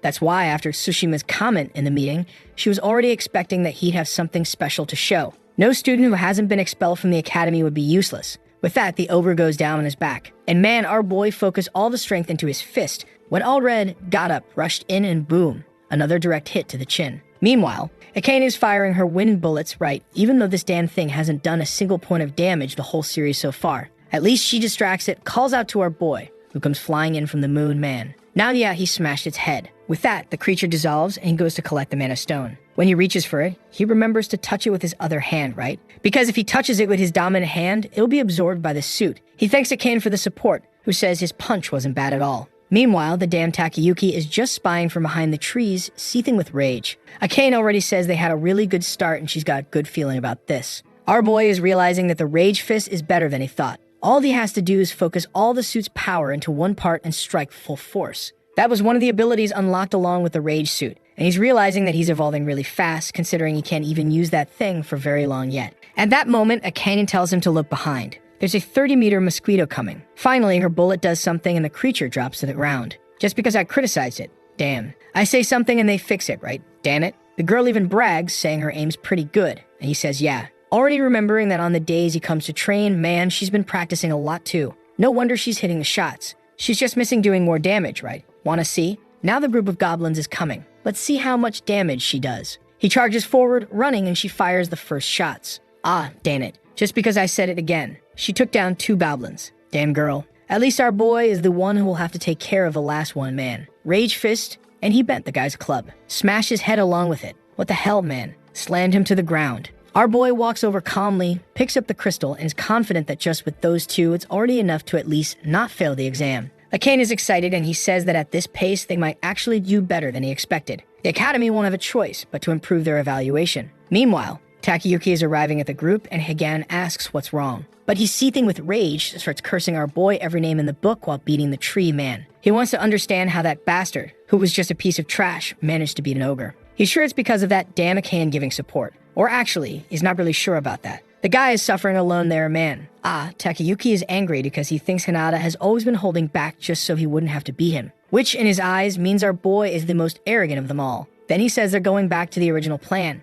Hagan hesitates, but is immediately grabbed by the neck. And Takayuki asks if he's got any problem with that. Of course, the idiot just says no, pulls away, and grabs his weapon, kind of hesitating. Till now, I still don't know what Hagan does, but he coats his weapon with some liquid. Takayuki's original plan was to lure the goblin toward Hinata to eliminate him right away, but that didn't work out. And obviously, now that they won, he had no choice but to move on to the second part. All he's going to do is lure the boss of that area directly to the 2 of them. Now for some Hagan background. Watching TV with a dream just like Midoriya's, wanting to be a hero like the cool ones on TV. Problem is, man, he's not the protagonist of this story, and his dreams were shattered before they could even begin. What he got was a relic called Theft Factor, an item that allowed him to extract the essence of living organisms, which let him create some pretty unique potions. The problem is, on his own, he was completely useless. That relic wasn't made for attacking, and because of that, he ended up in a legendary Class E. To avoid getting bullied and maybe move up in ranks, he started teaming up with people who had strong offensive abilities. At least that was the excuse he used to avoid getting beaten up. He felt bad seeing Hinata getting beat, but at the same time, he felt relieved that it wasn't him. In that class, as weak as he was, at least there was Hinata,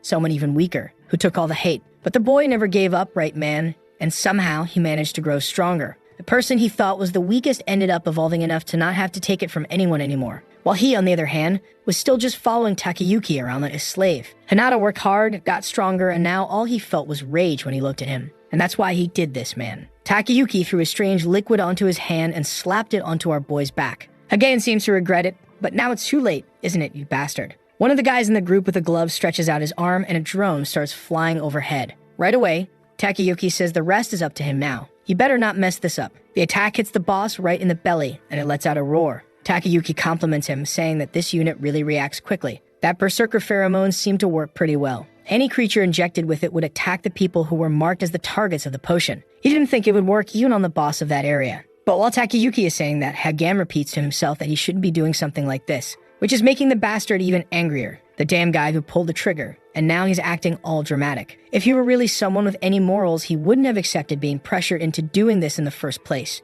He hates how Hagen acts like a victim, even though he's just as guilty as he is. Damn it, I'm going to have to agree with him now. Yeah, seriously, the villain is right. He gives a little smirk, turns around and says they're leaving. Hagan asks what he means by they're leaving. Man Takayuki says it's obvious and throws the liquid on him, saying that now all the evidence was left behind. Man, before Hagan can understand what just happened, the boss is already there smashing down on his back and a tree gets destroyed. He asks why, and Takayuki says it's obvious. The school will definitely ask why the boss left the gate and came near a place like this. To make sure they can't find out, he had to erase the evidence. Someone's about to say something, man, but Takayuki just says it's better to run. Especially since the second that boss catches him, he's dead. Right then, Hagain tries to reach into his pocket to grab the device to call the guilds for help, right, man? But of course, the bastard had already snatched it from his chest when he got close. The poor guy realizes that the bastard had planned to get rid of him since the beginning. The problem is, he doesn't have time to get rid of the scent that attracted the boss. Looks like he only has one potion. He thinks about using something on himself, then thinks he's crazy.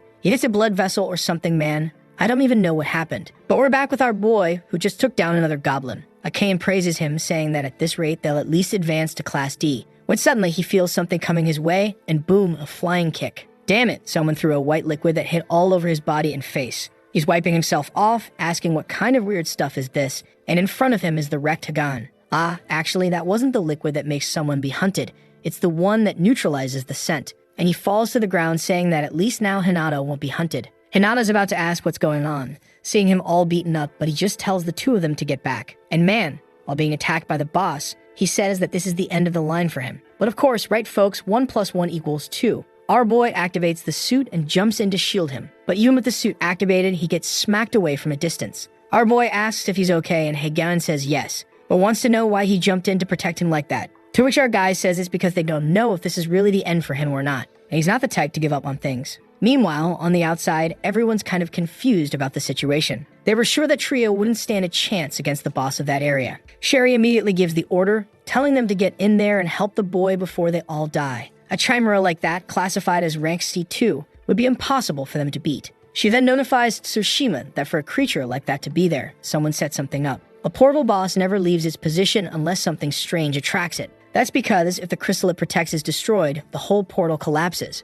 Tsushima puts a hand to his face and says he knows that very well. He never thought a student would do something so careless. He can't tell it would go to such an extreme like this. He's sure Hagan must be involved, but it also seems like he was one of the tricked ones. For now, all he hopes is that Hinata keeps them safe until help arrives. The chimera is roaring our boy's direction while Akane is there, legs shaking all over. Our boy might be face to face with the boss, but she was sure the chance of all three of them dying there was very real. Our boy is there, man, grabs the fool Hagan by the collar while dodging and throws the bastard far away. The problem is, it looks like our boy's whole body is trembling just from defending a single attack. From the amount of aura coming off that creature, he knew that thing was completely out of his league. But even so, he wasn't going to give up, man, and he charges in, bro. dodges another swipe, pulls his shoulder back, and lands a clean hit on the creature's chest. But the chimera just laughs and tail whips him in the stomach. Bro. Poor guy crashed into a tree and hit the ground, foaming at the mouth. Akane goes to help and he pushes her away, telling her to get back. Yeah, because of her, now he took another tail whip to the belly. He's all twitchy with the ants circling around, okay. But he's getting back up, at least. Meanwhile, Hagan is wondering why Hinata won't just give up already. It's because if he gives up, he dies, right, man? He'll be eaten. Then Akane says it'd be better if they ran. That was a creature completely out of their reach. Our boy is there thinking that there's no way he can beat that thing. Maybe he could deal some good damage if he used the vengeance skill. But even that wouldn't be enough to bring it down. So what is he going to do? Once again, Hagan yells at him to stop with this. Everything was his fault, so it'd be better if he just left him there and got out. As long as our boy didn't provoke the monster anymore, Hagan would be the one it chased. While I'm just watching, the bastard beats his chest and yells for the chimera to come get him. Man, the boss listens and charges at him, but damn Hinata comes in again and nails it right between the heads. The problem is that it's a two-headed chimera, so the other head bites him while he's hitting the first one. Damn. There's Hagan helping him up again, telling him to give up. But no, man. Hinata gets up saying he's not going to run away. The fool wants to know why, and he says that all three of them are going to make it out alive. That's because the person he admires never abandons someone who needed help, even if it meant risking their own life. If he ran away here and now, he'd lose the right to say he respects those ideals.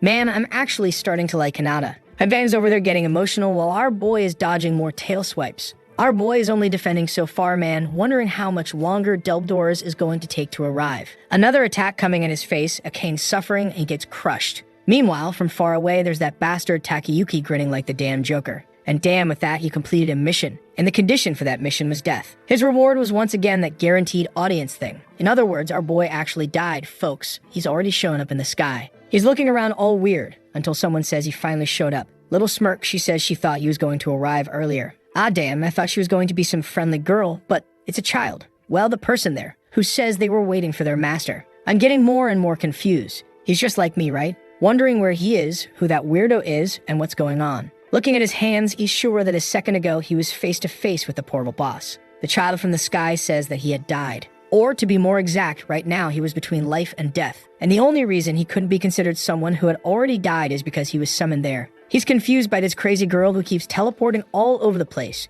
trying to figure out who this lunatic is. She says he doesn't need to have that scared and defensive look. That place was a mental world under her control. Or rather, it was the mental world that existed inside the suit he possessed. He starts wondering if all this then is part of his relic. She forms a water sphere and shows it. Man, showing that he was just about to be crushed and that he's in serious trouble. Ah, actually, she kind of stopped time the second the attack was about to hit him in the face. Like I saw the tail hitting the ground, right? But let's say she went 5 seconds back in time there, and she says that if he moves his body to the side, he'll be able to dodge by a hair. Hinata asks if he was brought there for her to help him, to which she replies yes, obviously. Out of nowhere, he pats her on the head and apologizes for doubting her. She slaps his hand away and tells him not to get so comfortable. Besides that, if he keeps acting the way he is, he's going to die soon. He better know that this was the first and last time she would help like this, because now she doesn't have any more power. He says he'll go back there, but doesn't know how he's going to deal with that situation. She tells him to come closer, that she'll give him a tip, and then stabs him in the eye. I thought it was just a prank, but she says she made an adjustment to his eye. Then she tells him he needs to learn to pick his enemies too.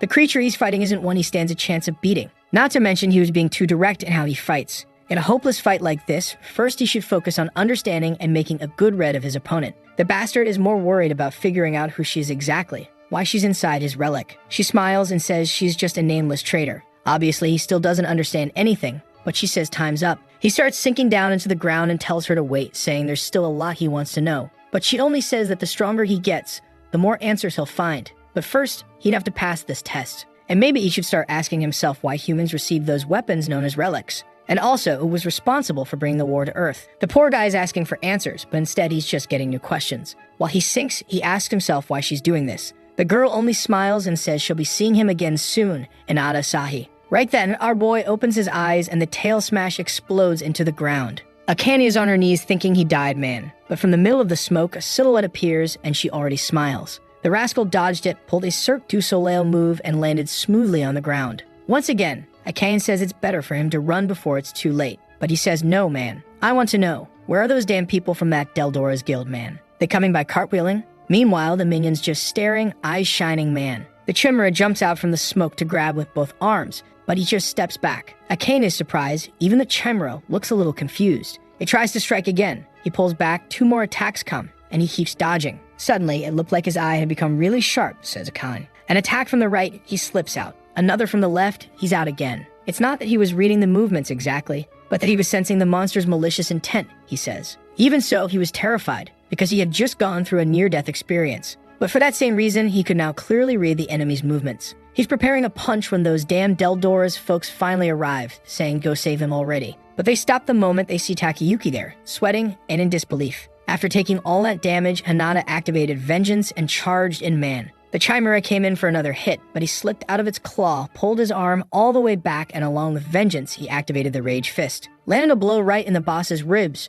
the Chimera even stuck its tongue out. Mid-punch, he gave the fist a twist and slammed it into the ground. Man, everyone outside is watching all of this. Sherry's all twisted up while Tsushima is smiling. In the chat, obviously everyone's confused, right man? Saying that was epic. Obviously, everyone who had been posting against the boy is now in disbelief. They thought the kid was already dead. Even his sister is watching from the hospital, which to be honest, I had forgotten she even existed. Meanwhile, the thick-thighed, blue-haired girl isn't there, right man? Her friend is impressed. Now it makes sense why his friends back there didn't get beaten up. Things had gotten a lot more interesting. And man, the Chimera starts to disappear. Problem for our boy is that obviously now he's so drained he can't even maintain the basic form of his suit. Akane runs over to help. Hagan does the same, while the fool is just seething behind the trees. Once again, he can't understand how that damn brat got stronger out of nowhere in the middle of the fight. His buddy next to him, man, already says he warned him that the plan was terrible. Now that Hagan survived, he'd tell a whole school. Takayuki, however, says they're going to move forward. If the info leaked, it'd be over for them, so they have to finish off the 3 of them right then and there. But his friend seems a bit hesitant, saying he doesn't think that's the best option. Looks like he's scared of our boy. Takayuki, though, grabs him by the collar and asks if he really wants to be exposed. But man, they got caught on 4K recording. The folks from Sherry's guild recorded everything and sent it to her. She says they've now found out who the careless one behind all this was, and immediately gives the order to have them arrested. The director, though, man, says he wants to see how things end. If you rush to judge the situation the wrong way, it would only grow resentment in that person. If that happened, the boy would keep acting that way for the rest of his life. Sherry asks if he's trying to teach the kid a lesson so he realizes the mistakes he made. Takashima says yes, and she says the chances are slim. The student with the strange outfit had reached his limit and didn't even have his power activated anymore. Tsushima's wild man says that sometimes they get involved and things go out of control, but he's got a feeling it'll all work out. The guy with the glove there seems to use a power to disable the drum in the area, and right then, Takayuki says their chance has come. The guy runs straight in crazy toward our boy with that psycho look in his eyes, almost crying. Hinata pulls his friends behind him, and the bastard comes in shouting that he's going to blow his head off and lands a clean punch. The smirk obviously vanishes the moment he sees that our boy blocked it calmly with one hand. The idiot grits his teeth and activates his move with his other hand, tries to throw another punch, sends a combo. But Hinata is just dodging, man. Bro, the kid ducks under his arm and lands one straight to the nose. The poor guy gets up with red paint coming out his nose. That's it. Hinata walks up, asking if he isn't the one behind all of this. Grabs him by the collar. Time to say that this time he went way too far. Takayuki, though, man, just grins like a maniac and tries to land another one. But our boy doesn't even defend himself, man. Just grabs him by the collar and headbutts him. Our boy pins him to the ground and says that in the end he never stops making immature decisions. That's why he never even bothered wasting energy fighting him. At that moment, Takayuki starts thinking that maybe all this time he'd been beating Hinata up, the kid was already stronger than him. He decides there's no way he's believing something like that and charges in one more time. Only to take a stomach remover punch, man, everything came out. The poor guy's face is on the pavement while our boy says using a relic on him would be a waste. He wasn't even worth the suit's strength, man. His friend is just off to the side, watching it all, while Sherry says that now it's resolved. Tsushima says yes. This clearly separated those who worked hard from those who didn't. The revaluation exam had been a success. One day after the exam, everyone's there in the hallway all chill when someone walks by and grabs everyone's attention, right? It was our boy, nicely accompanied by Akane as always. She asks why it felt like everyone was staring at them. As far as she remembers, the last time they passed through there, they were being criticized. Apparently, people's expressions had changed, which proved they were a bunch of two-faced fakes. Our boy remembers, man. When he used to walk through the hallways, it was just a bunch of people staring and giggling. But now everyone's smiling, pretending to be friendly, right, man? Seeing that, Akane says that either way, he did it. Everyone was seeing him in a different light now. He smiled and said, yeah. But with that long blue hair, you already know who's showing up. They lock eyes for a second, and there's the damn girl, man. They stare at each other for a moment, and she says he wasn't that bad after all. She admits he wasn't as terrible as she thought, but that he better not think for even a second that she was impressed. And man, she just walks off saying that anyone from Class A would have beaten that monster without breaking a sweat. What the hell, girl? She didn't even say hi to you, total lunatic. Kenny's like me, right? Asking what's that girl's problem. He tells her not to worry too much. She's always been like that. The truth is, that was her way of giving a compliment. Meanwhile, the guy with the bandana is just giving a peculiar little stare. Back in the dorms, Hagen's there packing his bags, man. He'd receive an expulsion letter, but he doesn't seem too shaken. Just says that's everything and wonders if he forgot anything. Door closed. He's leaving. Hinata finds him and asks if he's leaving just like that. He thanks our boy for being there and says he didn't want to leave without saying goodbye to him. Our boy says he doesn't really know what to say. Hagen replies that it's okay. He had already made peace with what happened and knew it was his fault in the end. His punishment was way lighter, considering Takayuki got arrested for attempted murder. He, on the other hand, was just expelled, so he's not even going to complain. But seeing that our boy didn't look very happy, Hagen asks him not to make that face. He goes into his bag, grabs something, and says that just because he's leaving the academy doesn't mean he's giving up. He says this potion is a recovery one that he made using his relic. He showed it to the director, who said his talent was actually pretty useful for a certain field, so gave him a recommendation letter. He always knew that being a warrior wasn't really his thing, but even so he can contribute with the talent he has. And seeing our boy, who never gives up, he realized he couldn't just sit there lamenting anymore either. Then he bows and thanks our boy, apologizing for everything. Our boy gives a little smile and shakes his hand, wishing him good luck. Meanwhile, with the director, who says that this year's exam was actually pretty calm. The blonde secretary wants to know if he's sure it was calm, and he replies that he admits there were a few dangerous moments. But at the same time, it was an amazing match to watch. Even the guild masters seemed happy with how everything turned out. And Sherry left a note saying that she was interested in accepting that boy with the suit if he wanted to become an intern in her guild. The secretary says that's surprising, that woman rarely recruits anyone, to which the director replies that it just proves he left a great impression. From now on, the first-year students would be able to go to the front lines. The hard part for many, though, would be finding a guild that would accept them. The secretary says yes, but only if the person is above rank C. Hinata, being rank E, had no chance. However, after the reevaluation, our boy is now Class B and Akane Class C. And we're already there, Class 1B, everyone glancing backward. Obviously, our boy just entered another lion's den, right, man? If before he was getting beat up by Takayuki, now it's time to find out who's going to beat him next. The poor guy, though, doesn't even care. He's already kind of used to it. At the same time, he still can't believe he actually made it to Class B just like that. There was a spot there that had a very different vibe. Everyone there seemed more focused and determined, talking about strategies about how to get stronger. Very different from the conversations back in Class E. He better stay focused if he didn't want to get left behind. But here comes someone calling out to the newbie. The one with yellow braids wants to know what it feels like to move up in rank like that out of nowhere. Our boy, before making friends, tells the guy to say who he is first before coming and asking questions like that. And with that, Golden Braids introduces himself as Subaru Arakawa, who's been in Class B from the start. And he wants to ask our boy something. How did he manage to fool everyone, huh? Just because I ask who the villain of the week is, here he comes. Hinata tells him to explain, and Subaru says things just aren't adding up. He's never heard of anyone going straight from Class E to Class B,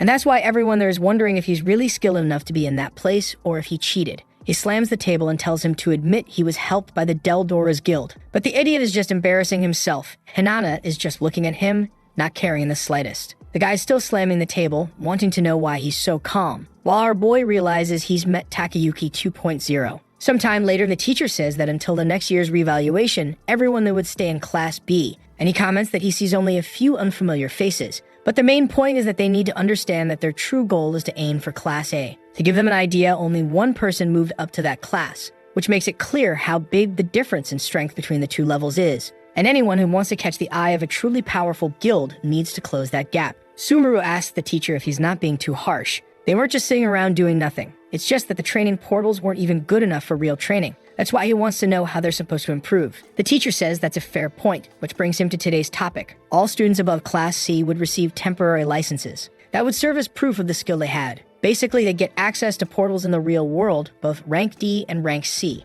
On the other hand, they'd have to be accompanied by certified people or guilds with proper authorization. This was the new program happening at Valkyria. And the big advantage is that they could evolve way faster by fighting alongside stronger people from other guilds. At the same time, they had to know that this was extremely dangerous, almost deadly. The guild in the real world meant a real chance of dying at any moment. Our boy, though, is already looking a bit excited. During break time, here comes Akane, right, man? You thought she was gonna stop sticking to the boy? Never. She already wants to know how the vibe is in Class B and says she's not feeling like she'll fit in very well in that place. She says that for her, it was the same thing in Class C. Everyone's saying she didn't belong there because she came from Class E. And like always, there was a guy just like Takayuki in her class. Guys like that, man, apparently they're in every class. Then she brings up the program to go into real dungeons, the perfect chance to not only earn school contribution, but also rewards and money. Our boy wants to know how much money she's talking about, to which she replies that obviously it depends on the portal you go to, the guild you go with, and what you're going there to do.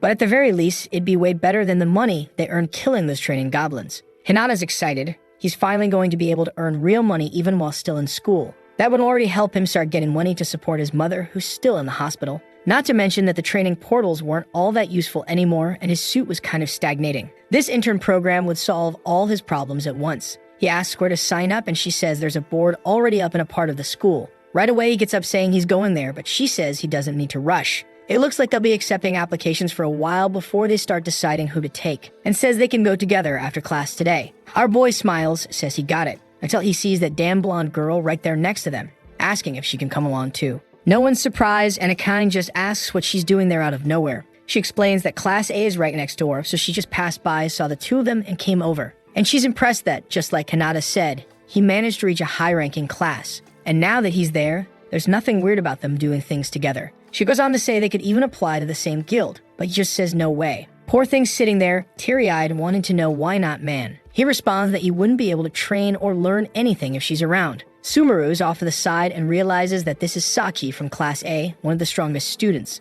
So why is she getting close to those weirdos who just came out of Class E? But considering that this dungeon participation thing is coming up, the timing was perfect. He tried to go to the same place Hinata went and exposed his weakness. Saki's there tubbing on our boy, begging him to let her go with them like a little kid. And a little later after school, they remember, yeah man, that all three of them registered. The damn girl never left his side. The trio registered for a rank B guild called Elven. They were recruiting people for a rank D portal. The problem is they were only taking 3 people, and they missed their chance. When suddenly, a voice in the room asks if that's really what he should be worrying about. He looks back, and there she is again, right? That damn one. She says that, at his current level, he should be worrying more about not dying at the hands of anyone out there. He, however, is more focused on wanting to know why she's randomly in his room. She replies that it's a weird question. She already told him she lives inside his relic, so obviously, if he's there with the relic, she's there too. He says no, that's definitely weird, especially because she said they'd meet again when he got stronger. She gets out of the bed and says that what she said was that she'd answer his questions once he got stronger. She never said he had to get stronger to see her again. Besides, his progress was going way too slow, so she came to check what was going on. Just like a relic can manifest out of nowhere and interact with the world, she was no different.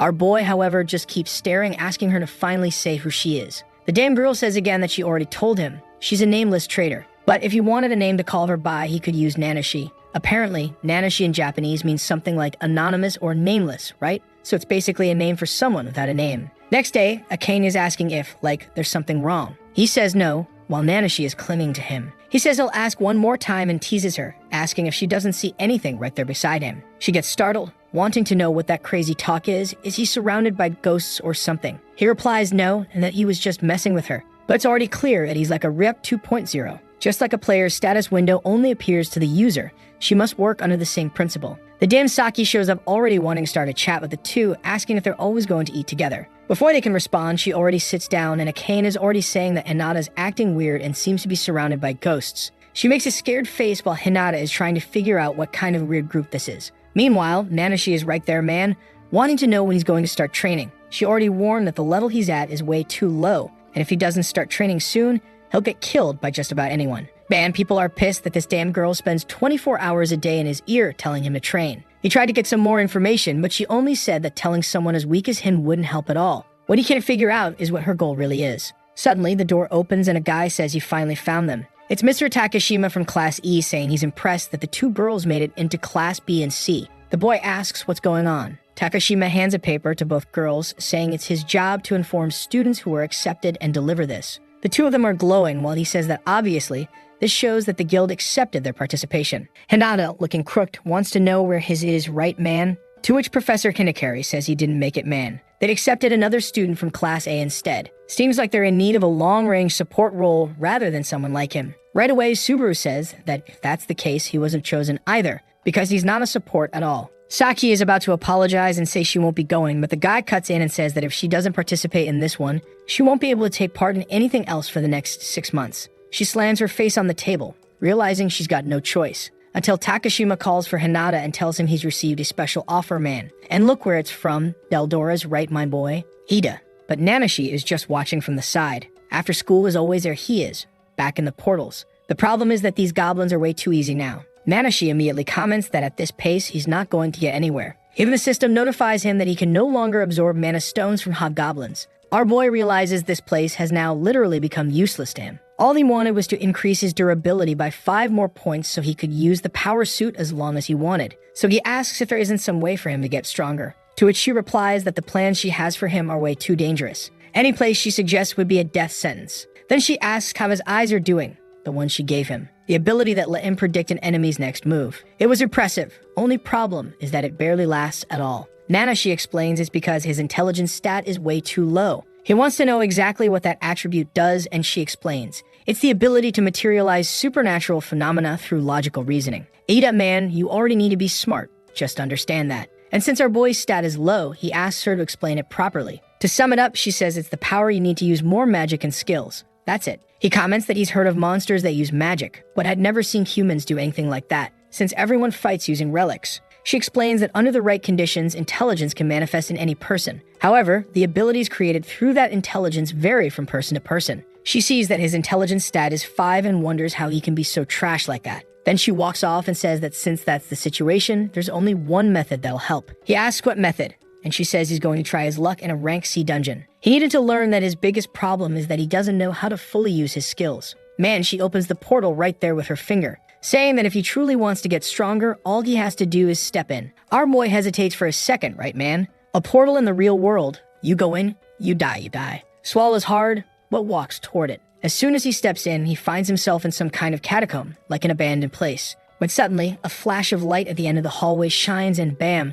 he takes his spear combo straight on. I think it's like a mental training or something, right? Cause it looks like he just died like an idiot. And that's when he found out that the pain he had felt up to now was nothing compared to the hell he was about to face. The next second, he wakes up on the floor of the previous dungeon, man, shaking all over, his hands twisted, asking why he's still alive. Nanashi explains that at the moment he crosses the portal she created, his real body stays outside, and it's his consciousness that moves forward. The bad part is that, obviously, the body left behind is completely unprotected. The good part is that he doesn't die inside. He's mad, and she wants to know why he seems to think that's unfair. He had to understand that most deaths in the world followed logic that didn't make any sense. As soon as he crossed that portal, he should have been ready, man. As long as he thinks things are going to be predictable, he'll never get strong. He still doesn't really get the point of this training, and she says he should already know. Just like when he unlocked the rage suit, he has to reach certain conditions to unlock the next one. Our boy says he thought it was just about emotions to unlock the suit, to which she replies that yes, that is one of the conditions, but obviously the suit doesn't evolve just because of his feelings.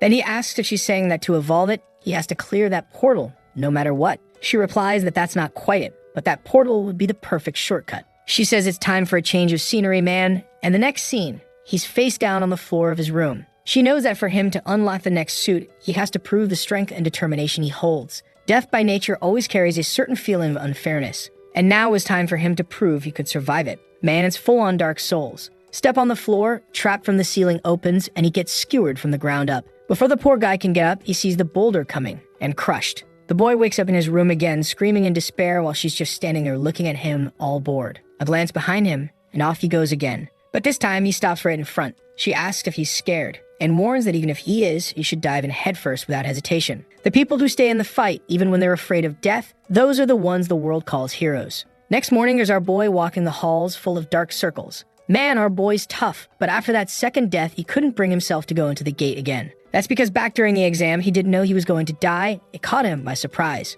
But in those labyrinths, death was actually very real, and the pain and agony were way too realistic. Not to mention, after he hesitated, Nanashi vanished, saying he was pathetic. Looking at his trembling hand, he knows that he won't actually die, but he still can't overcome the natural instinct to run from something like that. Sometime later, he knocks on the orientation room for the Deldora's Guild folks. Man, when he opens the door, look who's there. Thick-thighed and icy. It's her, Shizuku. Next to her is the little bandana punk, Kaido Hibashima. The blonde guy's name is Chloe Burgess, so we'll call him Burgess. And the girl with the teddy bear thing is Enko Kekken. Everyone there, man, all from Class A. Right then, someone says they didn't expect to see the reject from Class E there. It's Sumaru standing nearby, wanting to know why Deldora's accepted someone like him. Shizuku, though, laughs and says she's wondering the same thing about Subaru. Someone from Class B like him shouldn't even be there. The poor guy tries to defend himself, saying that he's been in Class B since the beginning. So technically, He's on the same level as the people there. But Anko just replies that that was his dream. If he really were on the same level,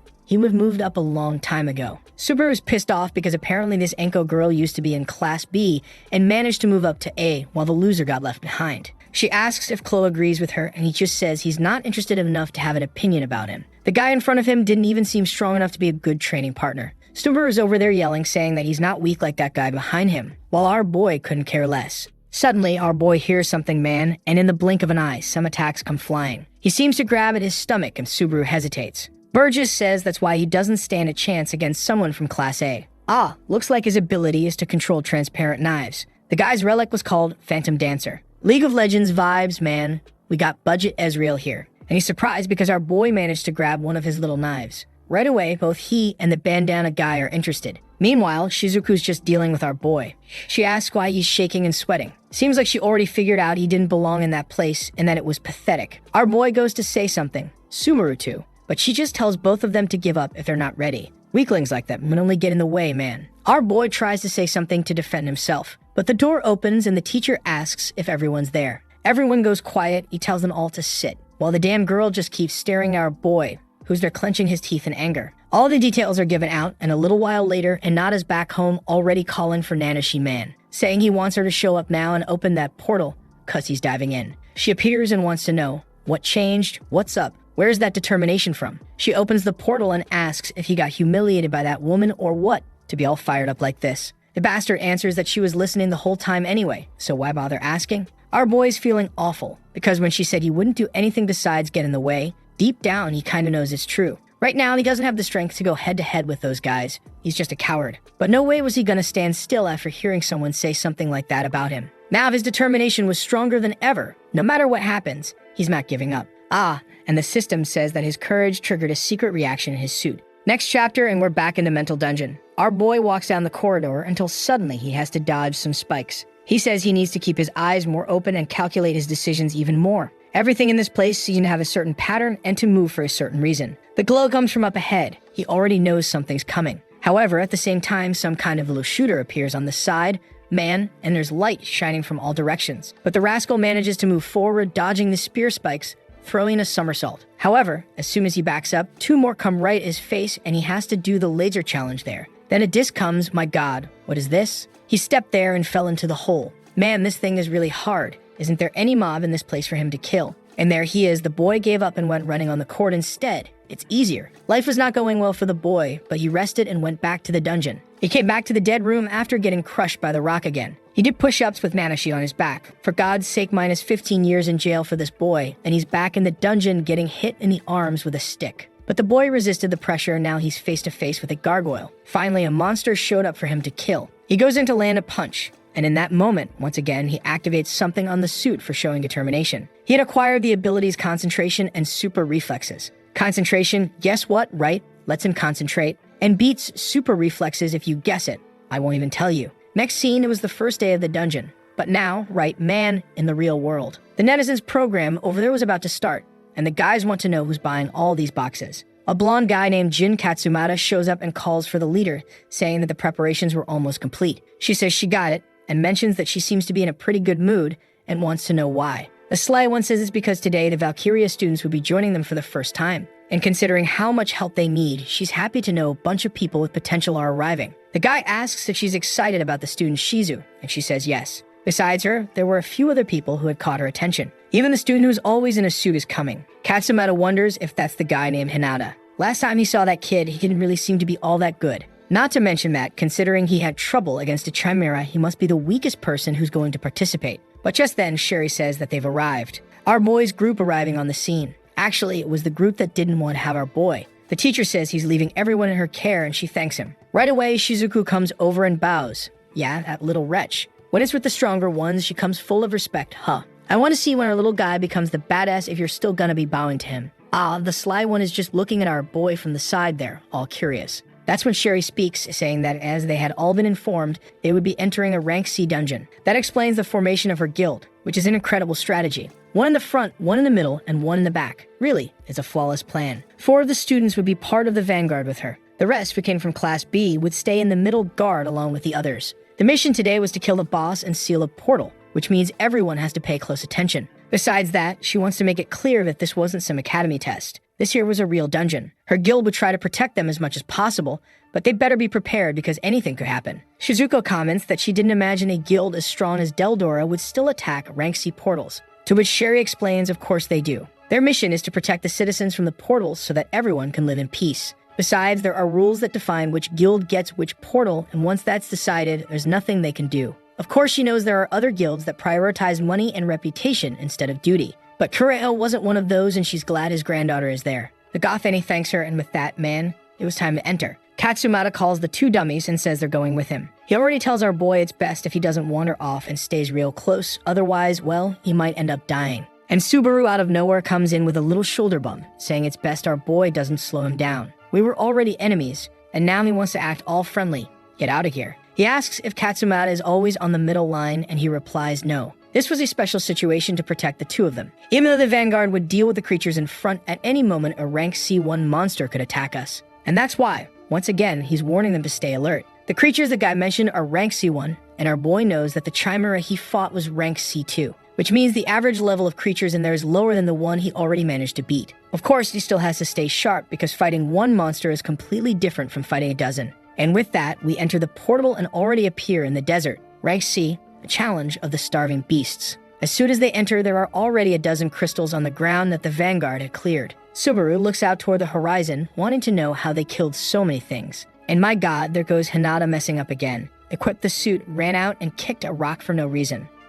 Actually, he was defending because a big monkey was already approaching from the side. Katsumata says those cannibal monkeys are way too clever and probably already knew weaker people were arriving. He pulled out his sword, activated the 15 grams of muscle he has, and launched a slash from a far man. The two dummies were so scared he didn't even have to get close. Then he gives the order for the rest of the group to keep an eye out and see if there are more monkeys. However, watching our boy, he's impressed. The creature wasn't even in their field of vision. Nobody had noticed the monster, except the badass himself. What he doesn't get is how the boy sensed the presence the second he entered. The kid might really be something interesting. Meanwhile, in a rank C portal in the city of the drowned spirits, some trees with octopus roots are advancing, man. And look who's there, guys, Akan. A miracle in this story, the author showing what the side characters are up to, huh? But out of nowhere, a purple laser passes by her and the creature is blown up. Yeah, right, she got trolled, huh man. That Sachi girl went along too. And now what is she going to do about forming up? Hinata really is making the right choice, not taking this crazy-headed girl along. Akain comes over to scold her, wanting to know why the attack passed so close. Seriously,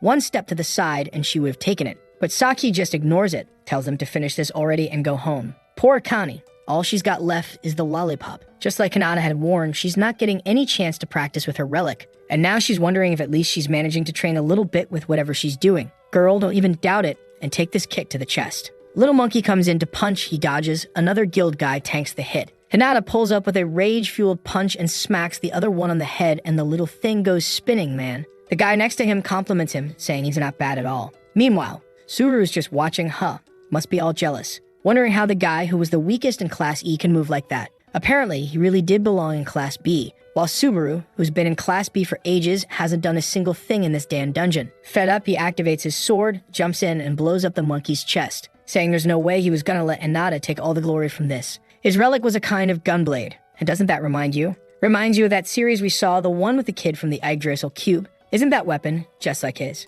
And he says he's going to show how it's done. From that alone, Katsumata is already thinking that even the two of them have more potential than he imagined. That Subaru guy seemed a little hot-headed, but his offensive ability and energy were high level. Hinata, on the other hand, had no durability whatsoever, but he knew very well how to position himself in battle and was very alert. Not to mention his reaction time, that was the most impressive thing, man. Our boy already warns them that another pack of monkeys is coming, and Katsumata can't understand how this kid is spotting monsters before he does. The little monkey grabs a solid rock and throws it at our boy's back, but he dodges, and the one who takes it is the other guy, right in the chin. Elbow to the gut, and another one coming from behind Katsumata, who cuts one down and keeps his eye on our boy. He's falling in love, man. Then we see that devil Nana, she had said she'd give him a few tips. She shows him a frog and asks what's the first thing he feels when he sees that. He answers that obviously he feels that if he got attacked by that, he'd end up hospitalized from the poison. She says that conclusion is the exact meaning of instincts. And if he wanted to survive the portals, he needed to have sharper instincts than anyone else.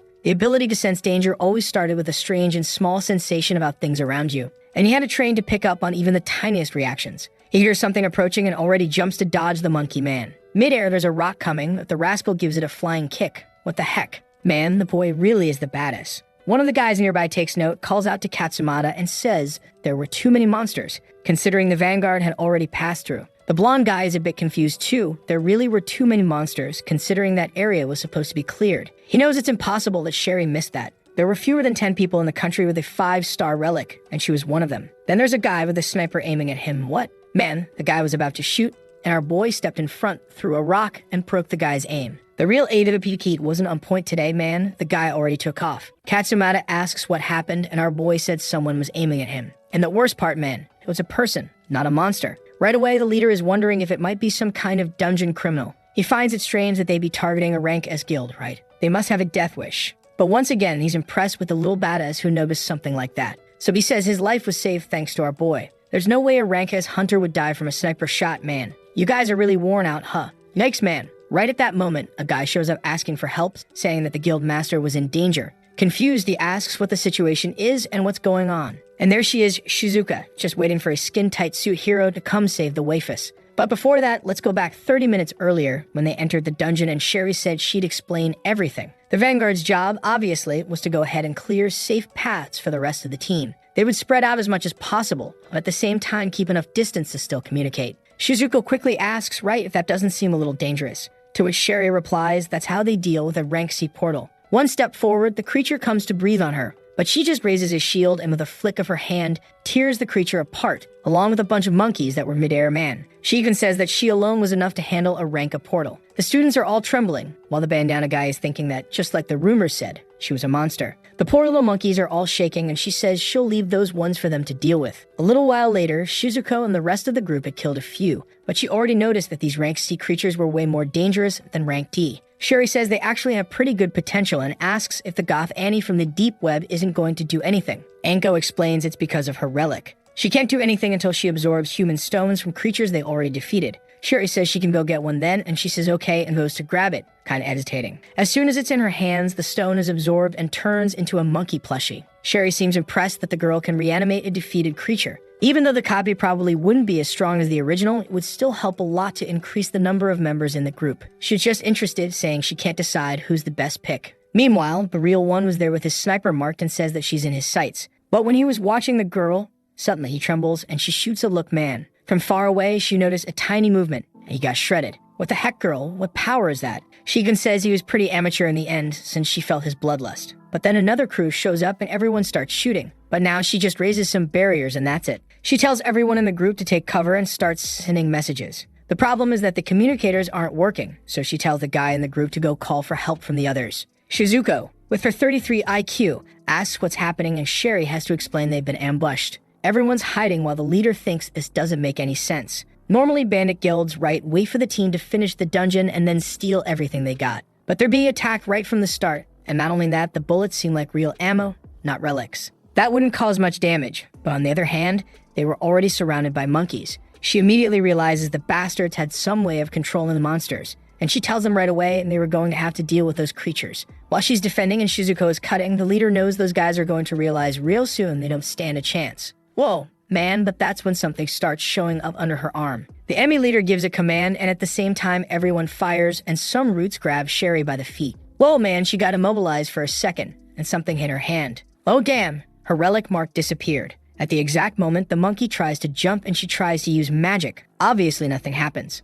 But don't worry. The thick-thighed Ice Queen arrives slashing. She asks if Sherry's okay, thanks her for saving her life, and tells everyone to start protecting their hands before the relics get deleted. Another guy with a spear man is trying to hold the line but tells the leader that he's not gonna last much longer. The group starts running, saying they'll have to regroup. But the guy with glasses in the back says they're not getting away that easy. Man, he fires off an explosion. I thought it was a fireball or something, but apparently it was more like a bazooka blast. And the guy says that with a relic canceled, she's nothing more than a human, so there's no way she can survive that. The shot's about to hit, which means, yeah man, someone's about to activate a skill and rush in to tank it. When she looks back, of course it was our boy who tanked it, man. He already activates his eye power and detects the presence of 15 shooters. He needed to deal with this fast before the vengeance ability ran out. He punches the ground, which starts exploding and sends smoke up everywhere. Immediately, the enemy leader with no vision says they don't have a choice. It's best everyone get ready. Sherry, hiding behind some rocks, thanks the boy and says at least he bought them some time. She asks why he's alone, and he explains that he used some abilities to rush over and get there ahead of everyone. The only problem is now he can't use that same ability again.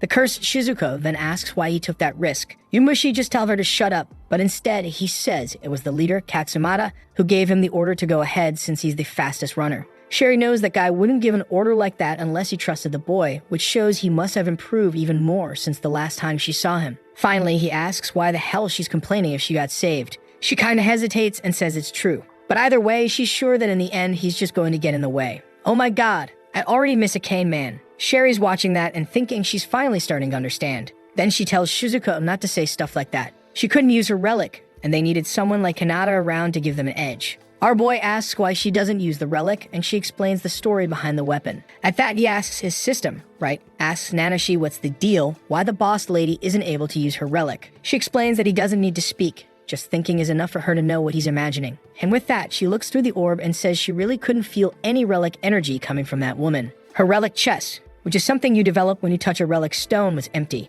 And man, her relic hadn't been deactivated, it had been stolen from her. There was no mana that could reactivate it unless she got it back. While Nanashi is impressed that humans managed to develop something like that, our boy is shocked. The guy in the green bandana wants to know what they're going to do and asks if anyone has a big idea. Sherry replies that for now it's best they just stay where they are and wait. Meanwhile, Katsumata is coming up behind the shooters. An explosion goes off from atop the mountain, and apparently, the suckers got hit. Right away, he gives the order for everyone to arrest them all, kill them all, and make them regret it. Sherry smiles and says she knew she could count on the second in command. She immediately tells everyone to protect the marks on their hands because the enemies had some way of disabling relics. It's chaos all over, punches flying while Shizuko is just there hiding, man. But suddenly she jumps in fright as two of her group mates get nearly torn in half. The guys fall to the ground and Katsumata turns around, confused. Two air discs are coming at him and he has to defend, man. While wondering why these guys have an ability that belonged to Sherry. Someone then says that he really lives up to his name. He didn't expect him to withstand the attack of a 5-star relic. Man, the guy is just standing there blocking both discs, and right then Sherry recognizes it. To her, though, that was impossible. It shouldn't be with them. That's when Katsumata comments that they're doing more than just sealing relics. The guy with glasses replies that even if he's the second in command, there's no way to block an attack like that. A bunch more discs come, but Katsumata says he's not stopping there. He dodges everything, closes in on the guy, but just as the sword is about to land, another guy jumps in front and blocks it. When our boy sees that shield, though, he seems to know who it belongs to. The bandit man pulls out a pistol and says this is the end of the road. The guy has to tank a bullet with his sword, and my god, I've never seen a hunter getting beat up so bad by a little gun. He collapses onto the redhead's shoulder, already apologizing man, saying he let her down. Meanwhile, everyone is staring at that shield ability man. Both snap, both Shizuku and our boy are staring. Because, girl, that is his father's relic. Whoa, now this fight went up a level, man. The guy comes pointing a Glock, man. I still can't believe there are this many guns in this series. Tells the two of them not to resist, then it'd be better for them. Katsumata says for them to be stealing relics like this,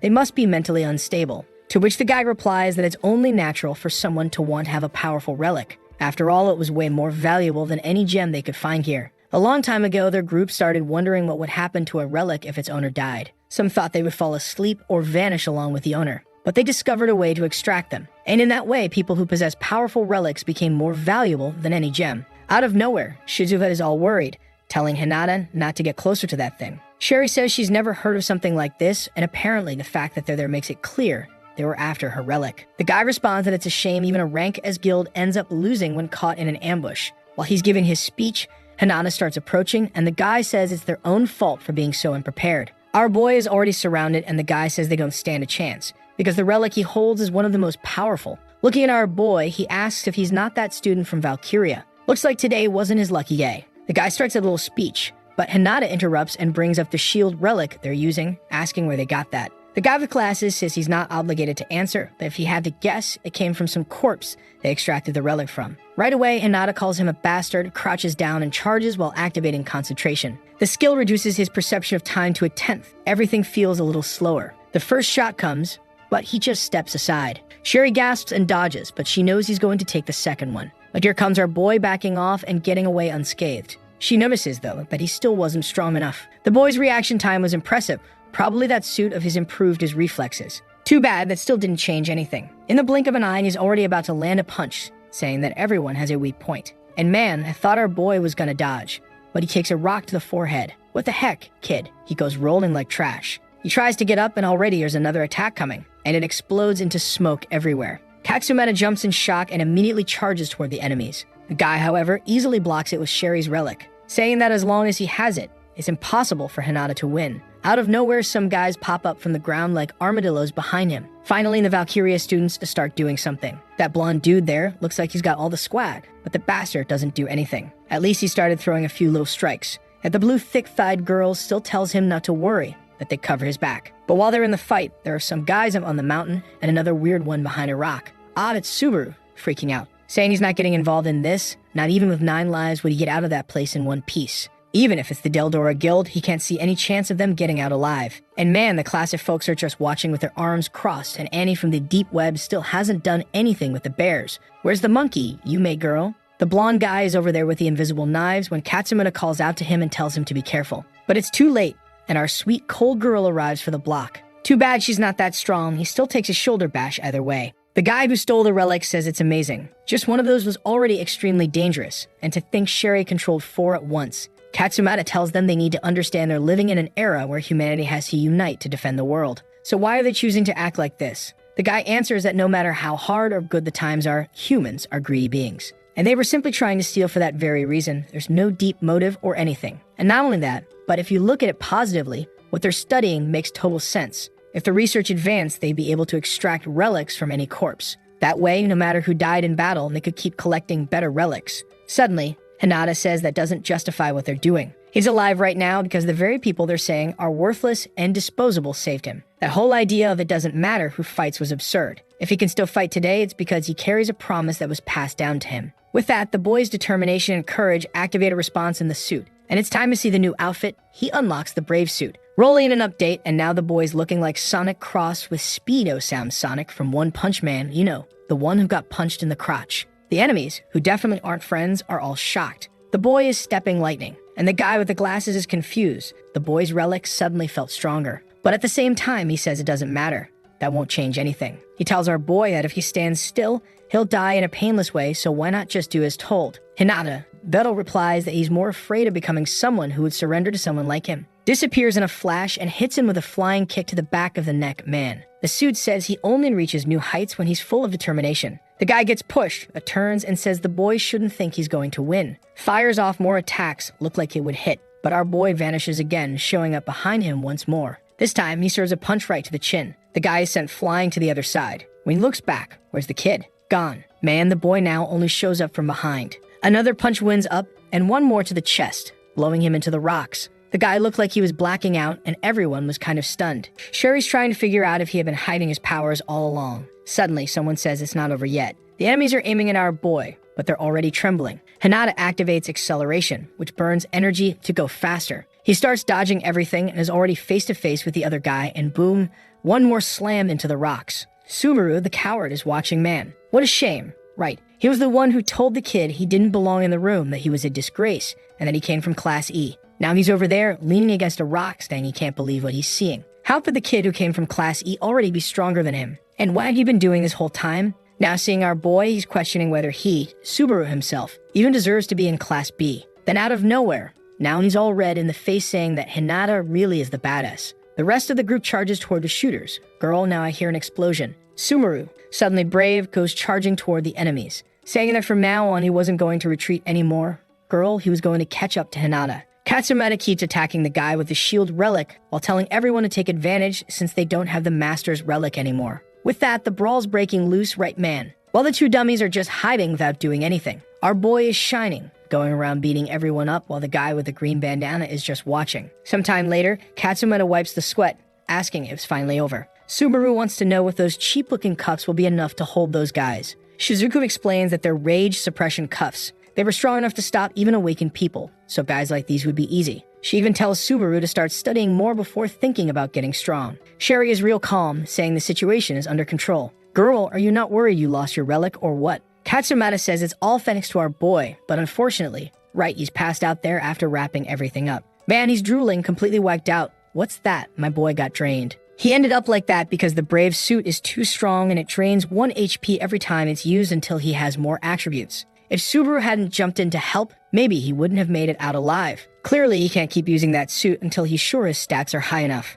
When he opens his eyes, guess who comes offering a hand? The blue thick-thighed brat. I told you, didn't I, guys? The second our boy got strong, she showed up all interested. Then she asks if he really thought he had a chance of winning. He just gets up and says nah, he acted without thinking. Of course the brat hears that and walks off saying that proves her point, he should leave the academy. I'm only chill with this girl because Hinata doesn't seem to care about her at all. It's just this one-sided drama. Subaru asks what her problem is and Hinata just says she's always like that. Then Subaru calls out to our boy and apologizes, saying clearly he deserves more than Class B, and the one who didn't belong there was him, right? He wants our boy to forgive him for being a bad person who judged him wrong. Once again, Hinata doesn't care, just says it's fine, whatever. He gets it. The guy's just mad that they ended up in the same class. Subaru kinda agrees and our boy says he understands. He worked hard to be there. So when someone he thought didn't deserve it got in, he ended up feeling angry. Subaru's emotional, but our boy just says he didn't care at all about what Subaru did at any point. Then the guy grabs him all awkward, while Sherry tells the man to give her relic back. She's sure that if he could take it, he can return it.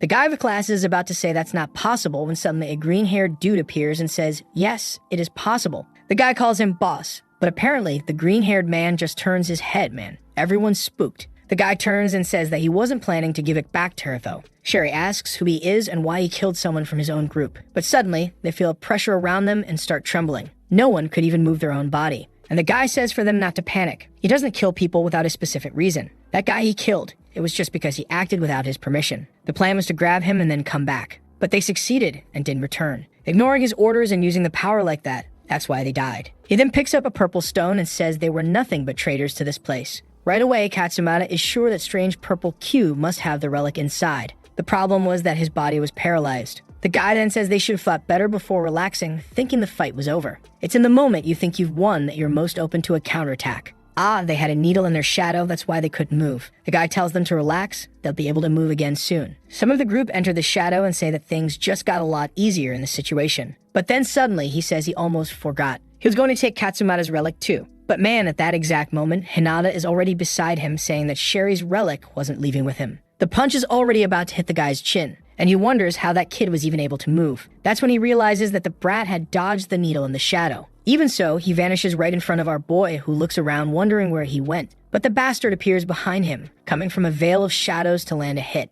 But man, our boy now only comes from behind and is about to land another flying kick. The guy's all flustered as he defends, right? Here comes another Hisoka type, but he defends with the hand that was holding the cubes, and that causes both cubes to go flying. Both of them dash forward, each one grabs a cube, and everyone starts calling out to them. Katsumata goes in for a sword slash, and the green-haired guy says things didn't end how he wanted. He dodges and backs off, saying that for now, he'll have to leave. Katsumata yells for him to wait, but he just looks at our boy and says that he'll definitely remember him. With that, the shadow enters the ground, while everyone is fuming that the bastard vanished right in front of them. The guy with the bandana watches, realizing that the enemies got exactly what they came for. The blonde guy starts thanking our boy, saying they couldn't do anything, even though he saved everyone. But our boy just passes out on top of some random trash on the floor. Sherry immediately realizes that he pushed way beyond his limits. That made her understand that he's not the type to hide his strength in a desperate situation. Which means that when he arrived here, he didn't have that blue ability. Somehow, he evolved during the battle. Maybe that was the true nature of his relic. But there's one thing she won't deny, she was interested in the boy called Hinata,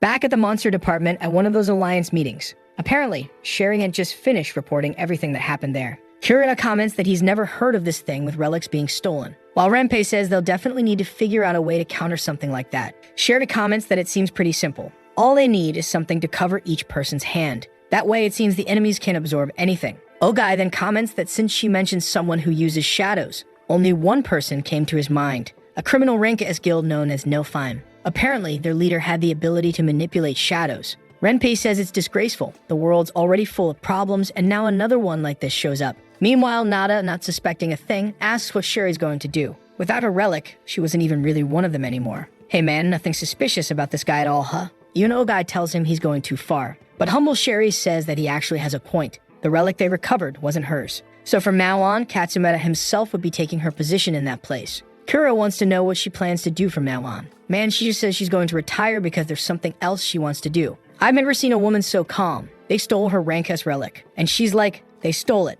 I'm done going into dungeons. I'm going to do other stuff, you know. The only thing she says is that she needs to talk to Atsushi first. Yeah, she wants to ask him a favor, right? Probably going to want to be a teacher at Valkyria. But man, I'm still shocked this woman isn't affected. She's the definition of stoic. And of course, right, back at school, everyone's jaws are on the floor. A new instructor was being introduced, and there she is all casual. I'd say she even looks more charming now. She introduces herself as the former leader of the Deldora Guild and says it's a pleasure to meet everyone. Everyone's stunned, especially staring at our boy, but he doesn't look very excited about it. 2 days after the relic theft, our boy is in his room staring at a bunch of crystals. Apparently, this was his reward for his performance back there. The problem is, he's thinking that maybe this is even too much. Nanashi wants to know what he's thinking so hard about just sitting there. He says that instead of absorbing everything, maybe he should sell them, get some money, and pay for the hospital bills. She tells him not to overthink, just absorb what he can because he wouldn't even be able to use it all anyway. She tells him to absorb the gold one, but when he tries, the system says it's not possible.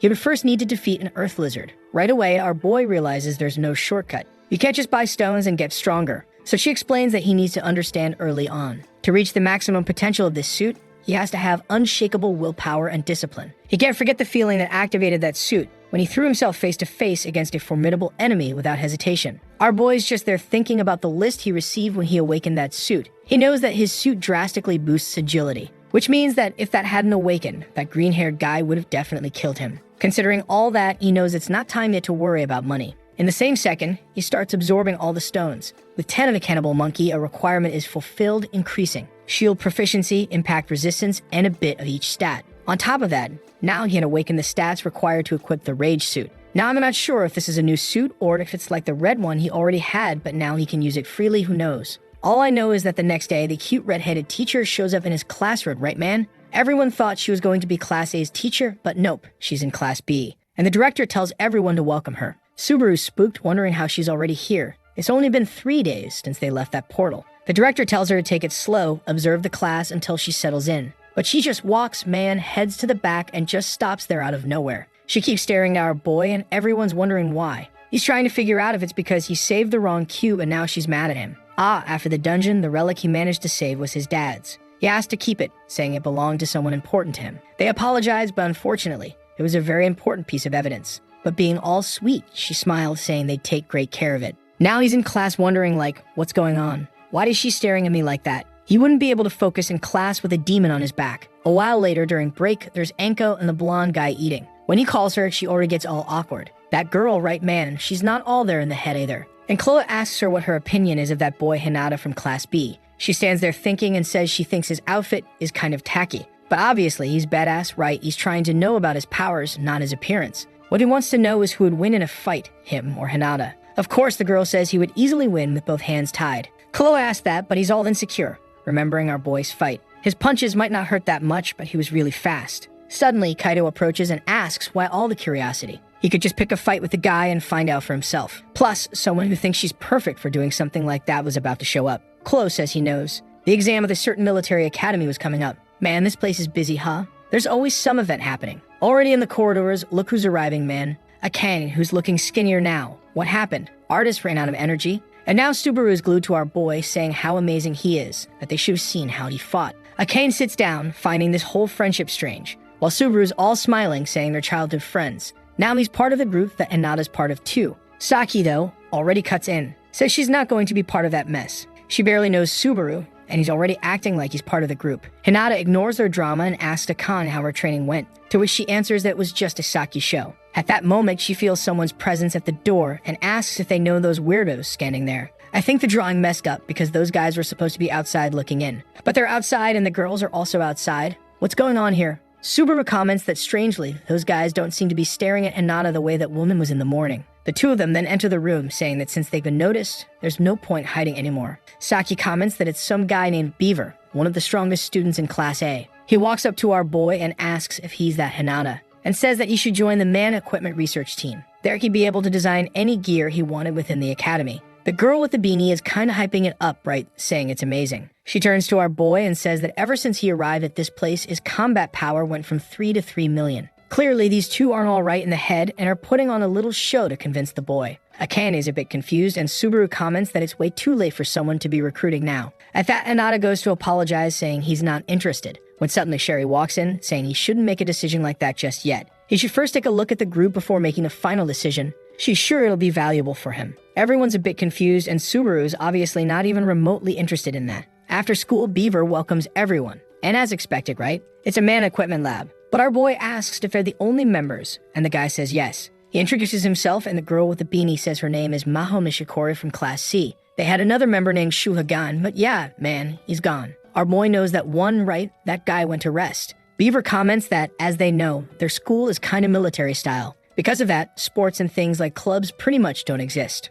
And the few clubs that do exist are 100% focused on sports or combat. The only club that even remotely feels like a cultural club is this one. Subaru comments that if someone wants to live a normal life, they probably shouldn't even be part of this school. The two of them get a bit discouraged and agree, saying that's why they didn't even have an advisor. Our boy says, right, that means their club isn't even official. Maho, crying, says they had one until the middle of last year, but they lost them. With a lot of effort and persistence, they'd been managing to keep the club going, but things weren't looking good. And that's because Tsushima made it clear that they couldn't keep a club with only 2 members. It was a waste of the school's resources. Akane already knows that's why they went after Sherry as soon as she arrived. Maho, however, explains that Sherry said she would only accept if Hinata joined too. Whoa, our boy wants to know, right? So why does she want him there? Suddenly, she says it's because there's something he needs.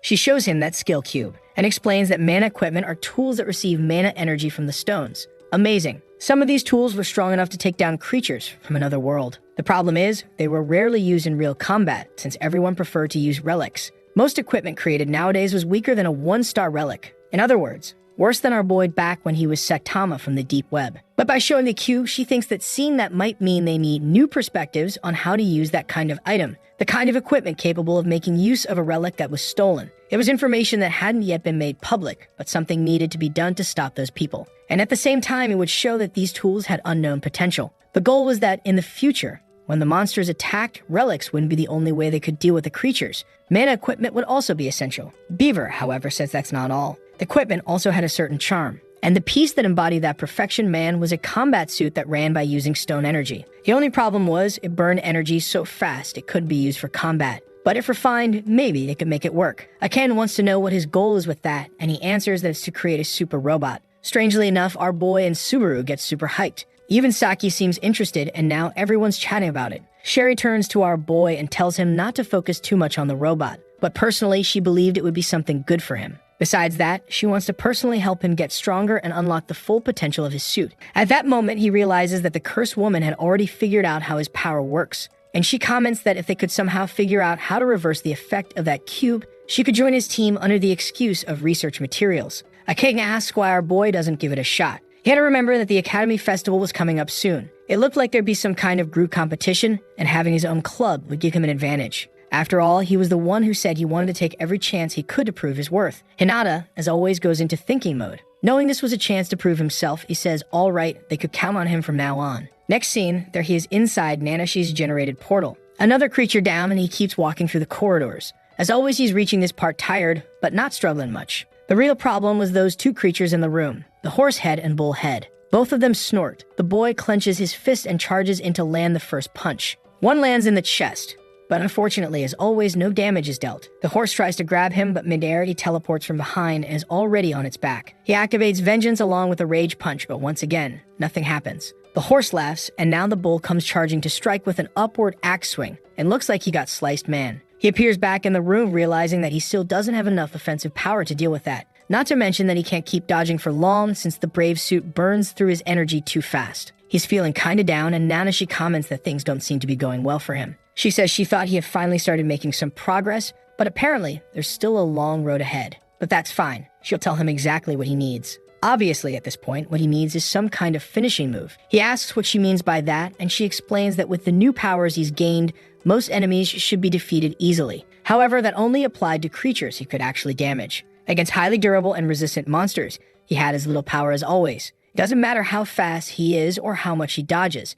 If his punches don't do damage, there's no way to win. He wants to know what the strategy should be. Should he go back to hunting, maybe gather points and upgrade his skills, put everything into strength, maybe learn something powerful, or does he just have no idea what to do?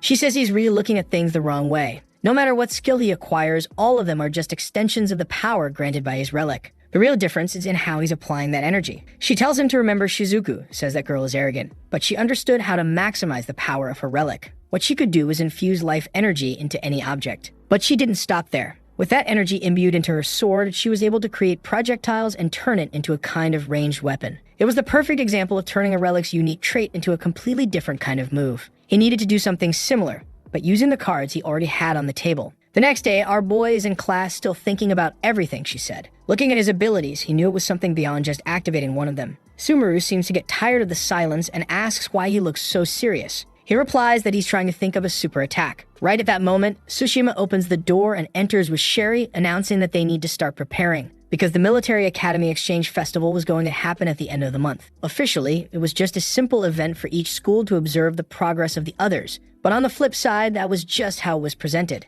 The truth was, it was just a regular festival, and he wants everyone to just enjoy it. I thought he was going to say it's some life or death kind of event, be careful. But no, he just said it's normal. It would all take place at the Spear Dome, which is where the Rank-D portals are located. Subaru questions whether they're just a bunch of monkeys performing for others to watch. The teacher says that's the price they have to pay for the funding the academy receives from government resources. Hinata then asks how the other schools evaluate the students' performance. The guy tells Sherry to explain, and she says that during the exam there would be two types of combat, individual and group. Any student can participate in the individual matches, but for group matches, obviously, you needed a set number of people.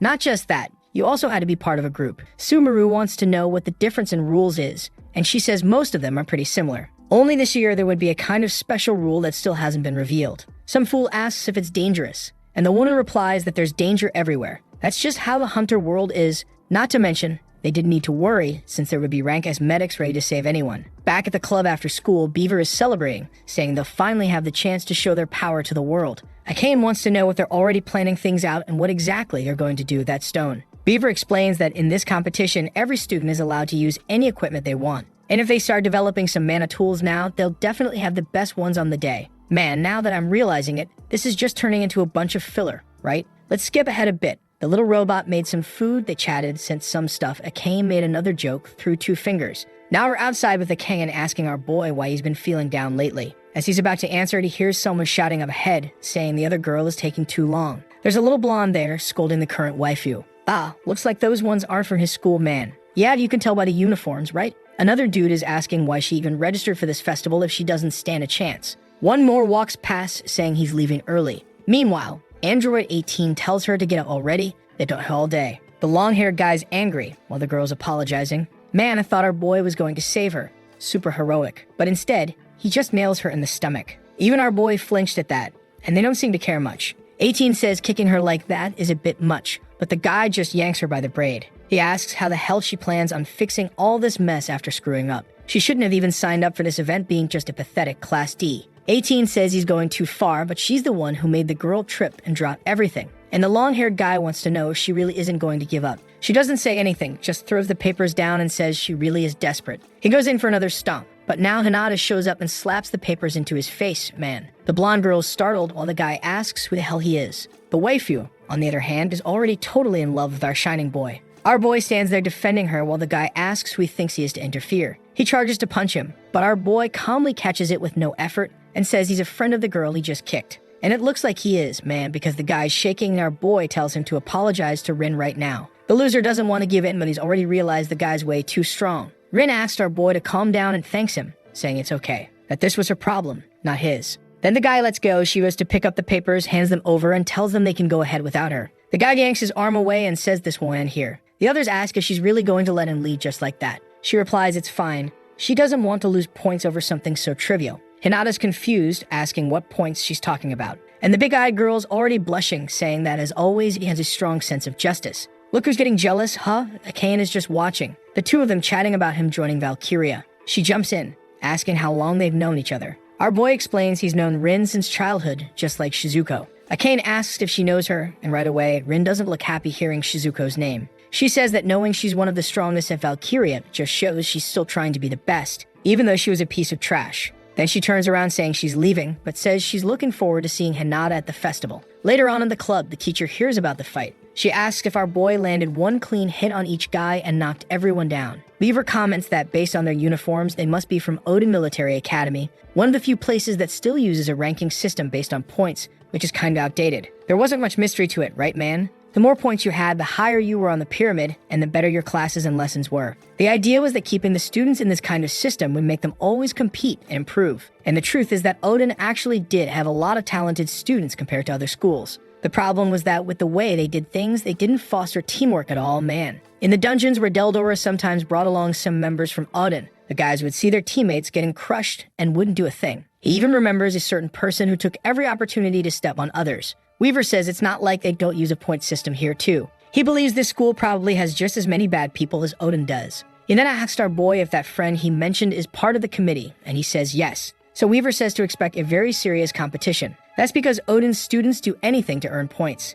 The club members are all pumped up, saying they won't back down. Because if they did well in this competition, they'd get more funding to grow their club. Hinata, however, is wondering if it's really going to be that hard to beat those guys. Meanwhile, Rin was walking down the hallway and ends up about to run into Shizuko. One walked toward the other, gave that little stare, and they just passed by. Rin looks back and calls Shizuko a murderer, who isn't fazed at all and just notices the uniform and realizes she's now an Odin. Maybe that's a good thing. Finally, she'll get another chance to prove she was right. Then she goes into the classroom to meet with the rest of her academy people. The long-haired guy already asks if she really thinks he's going to let go after that humiliation. Alright then, she should just say who that guy is and where she knows him from. She completely ignores him, just asks if the meeting has started or not. The angry dude comes to punch her in the back, but this time she ducks and man whips him right in the chin and leaves the dude twisted. She wipes her hand and says that's for that earlier shield bro. Poor guy just collapsed there. I don't really know what happened now, I'm confused. 18 is shaking, right? And I get why Rin got beat up earlier, then girl. Why didn't you hit them back at that moment?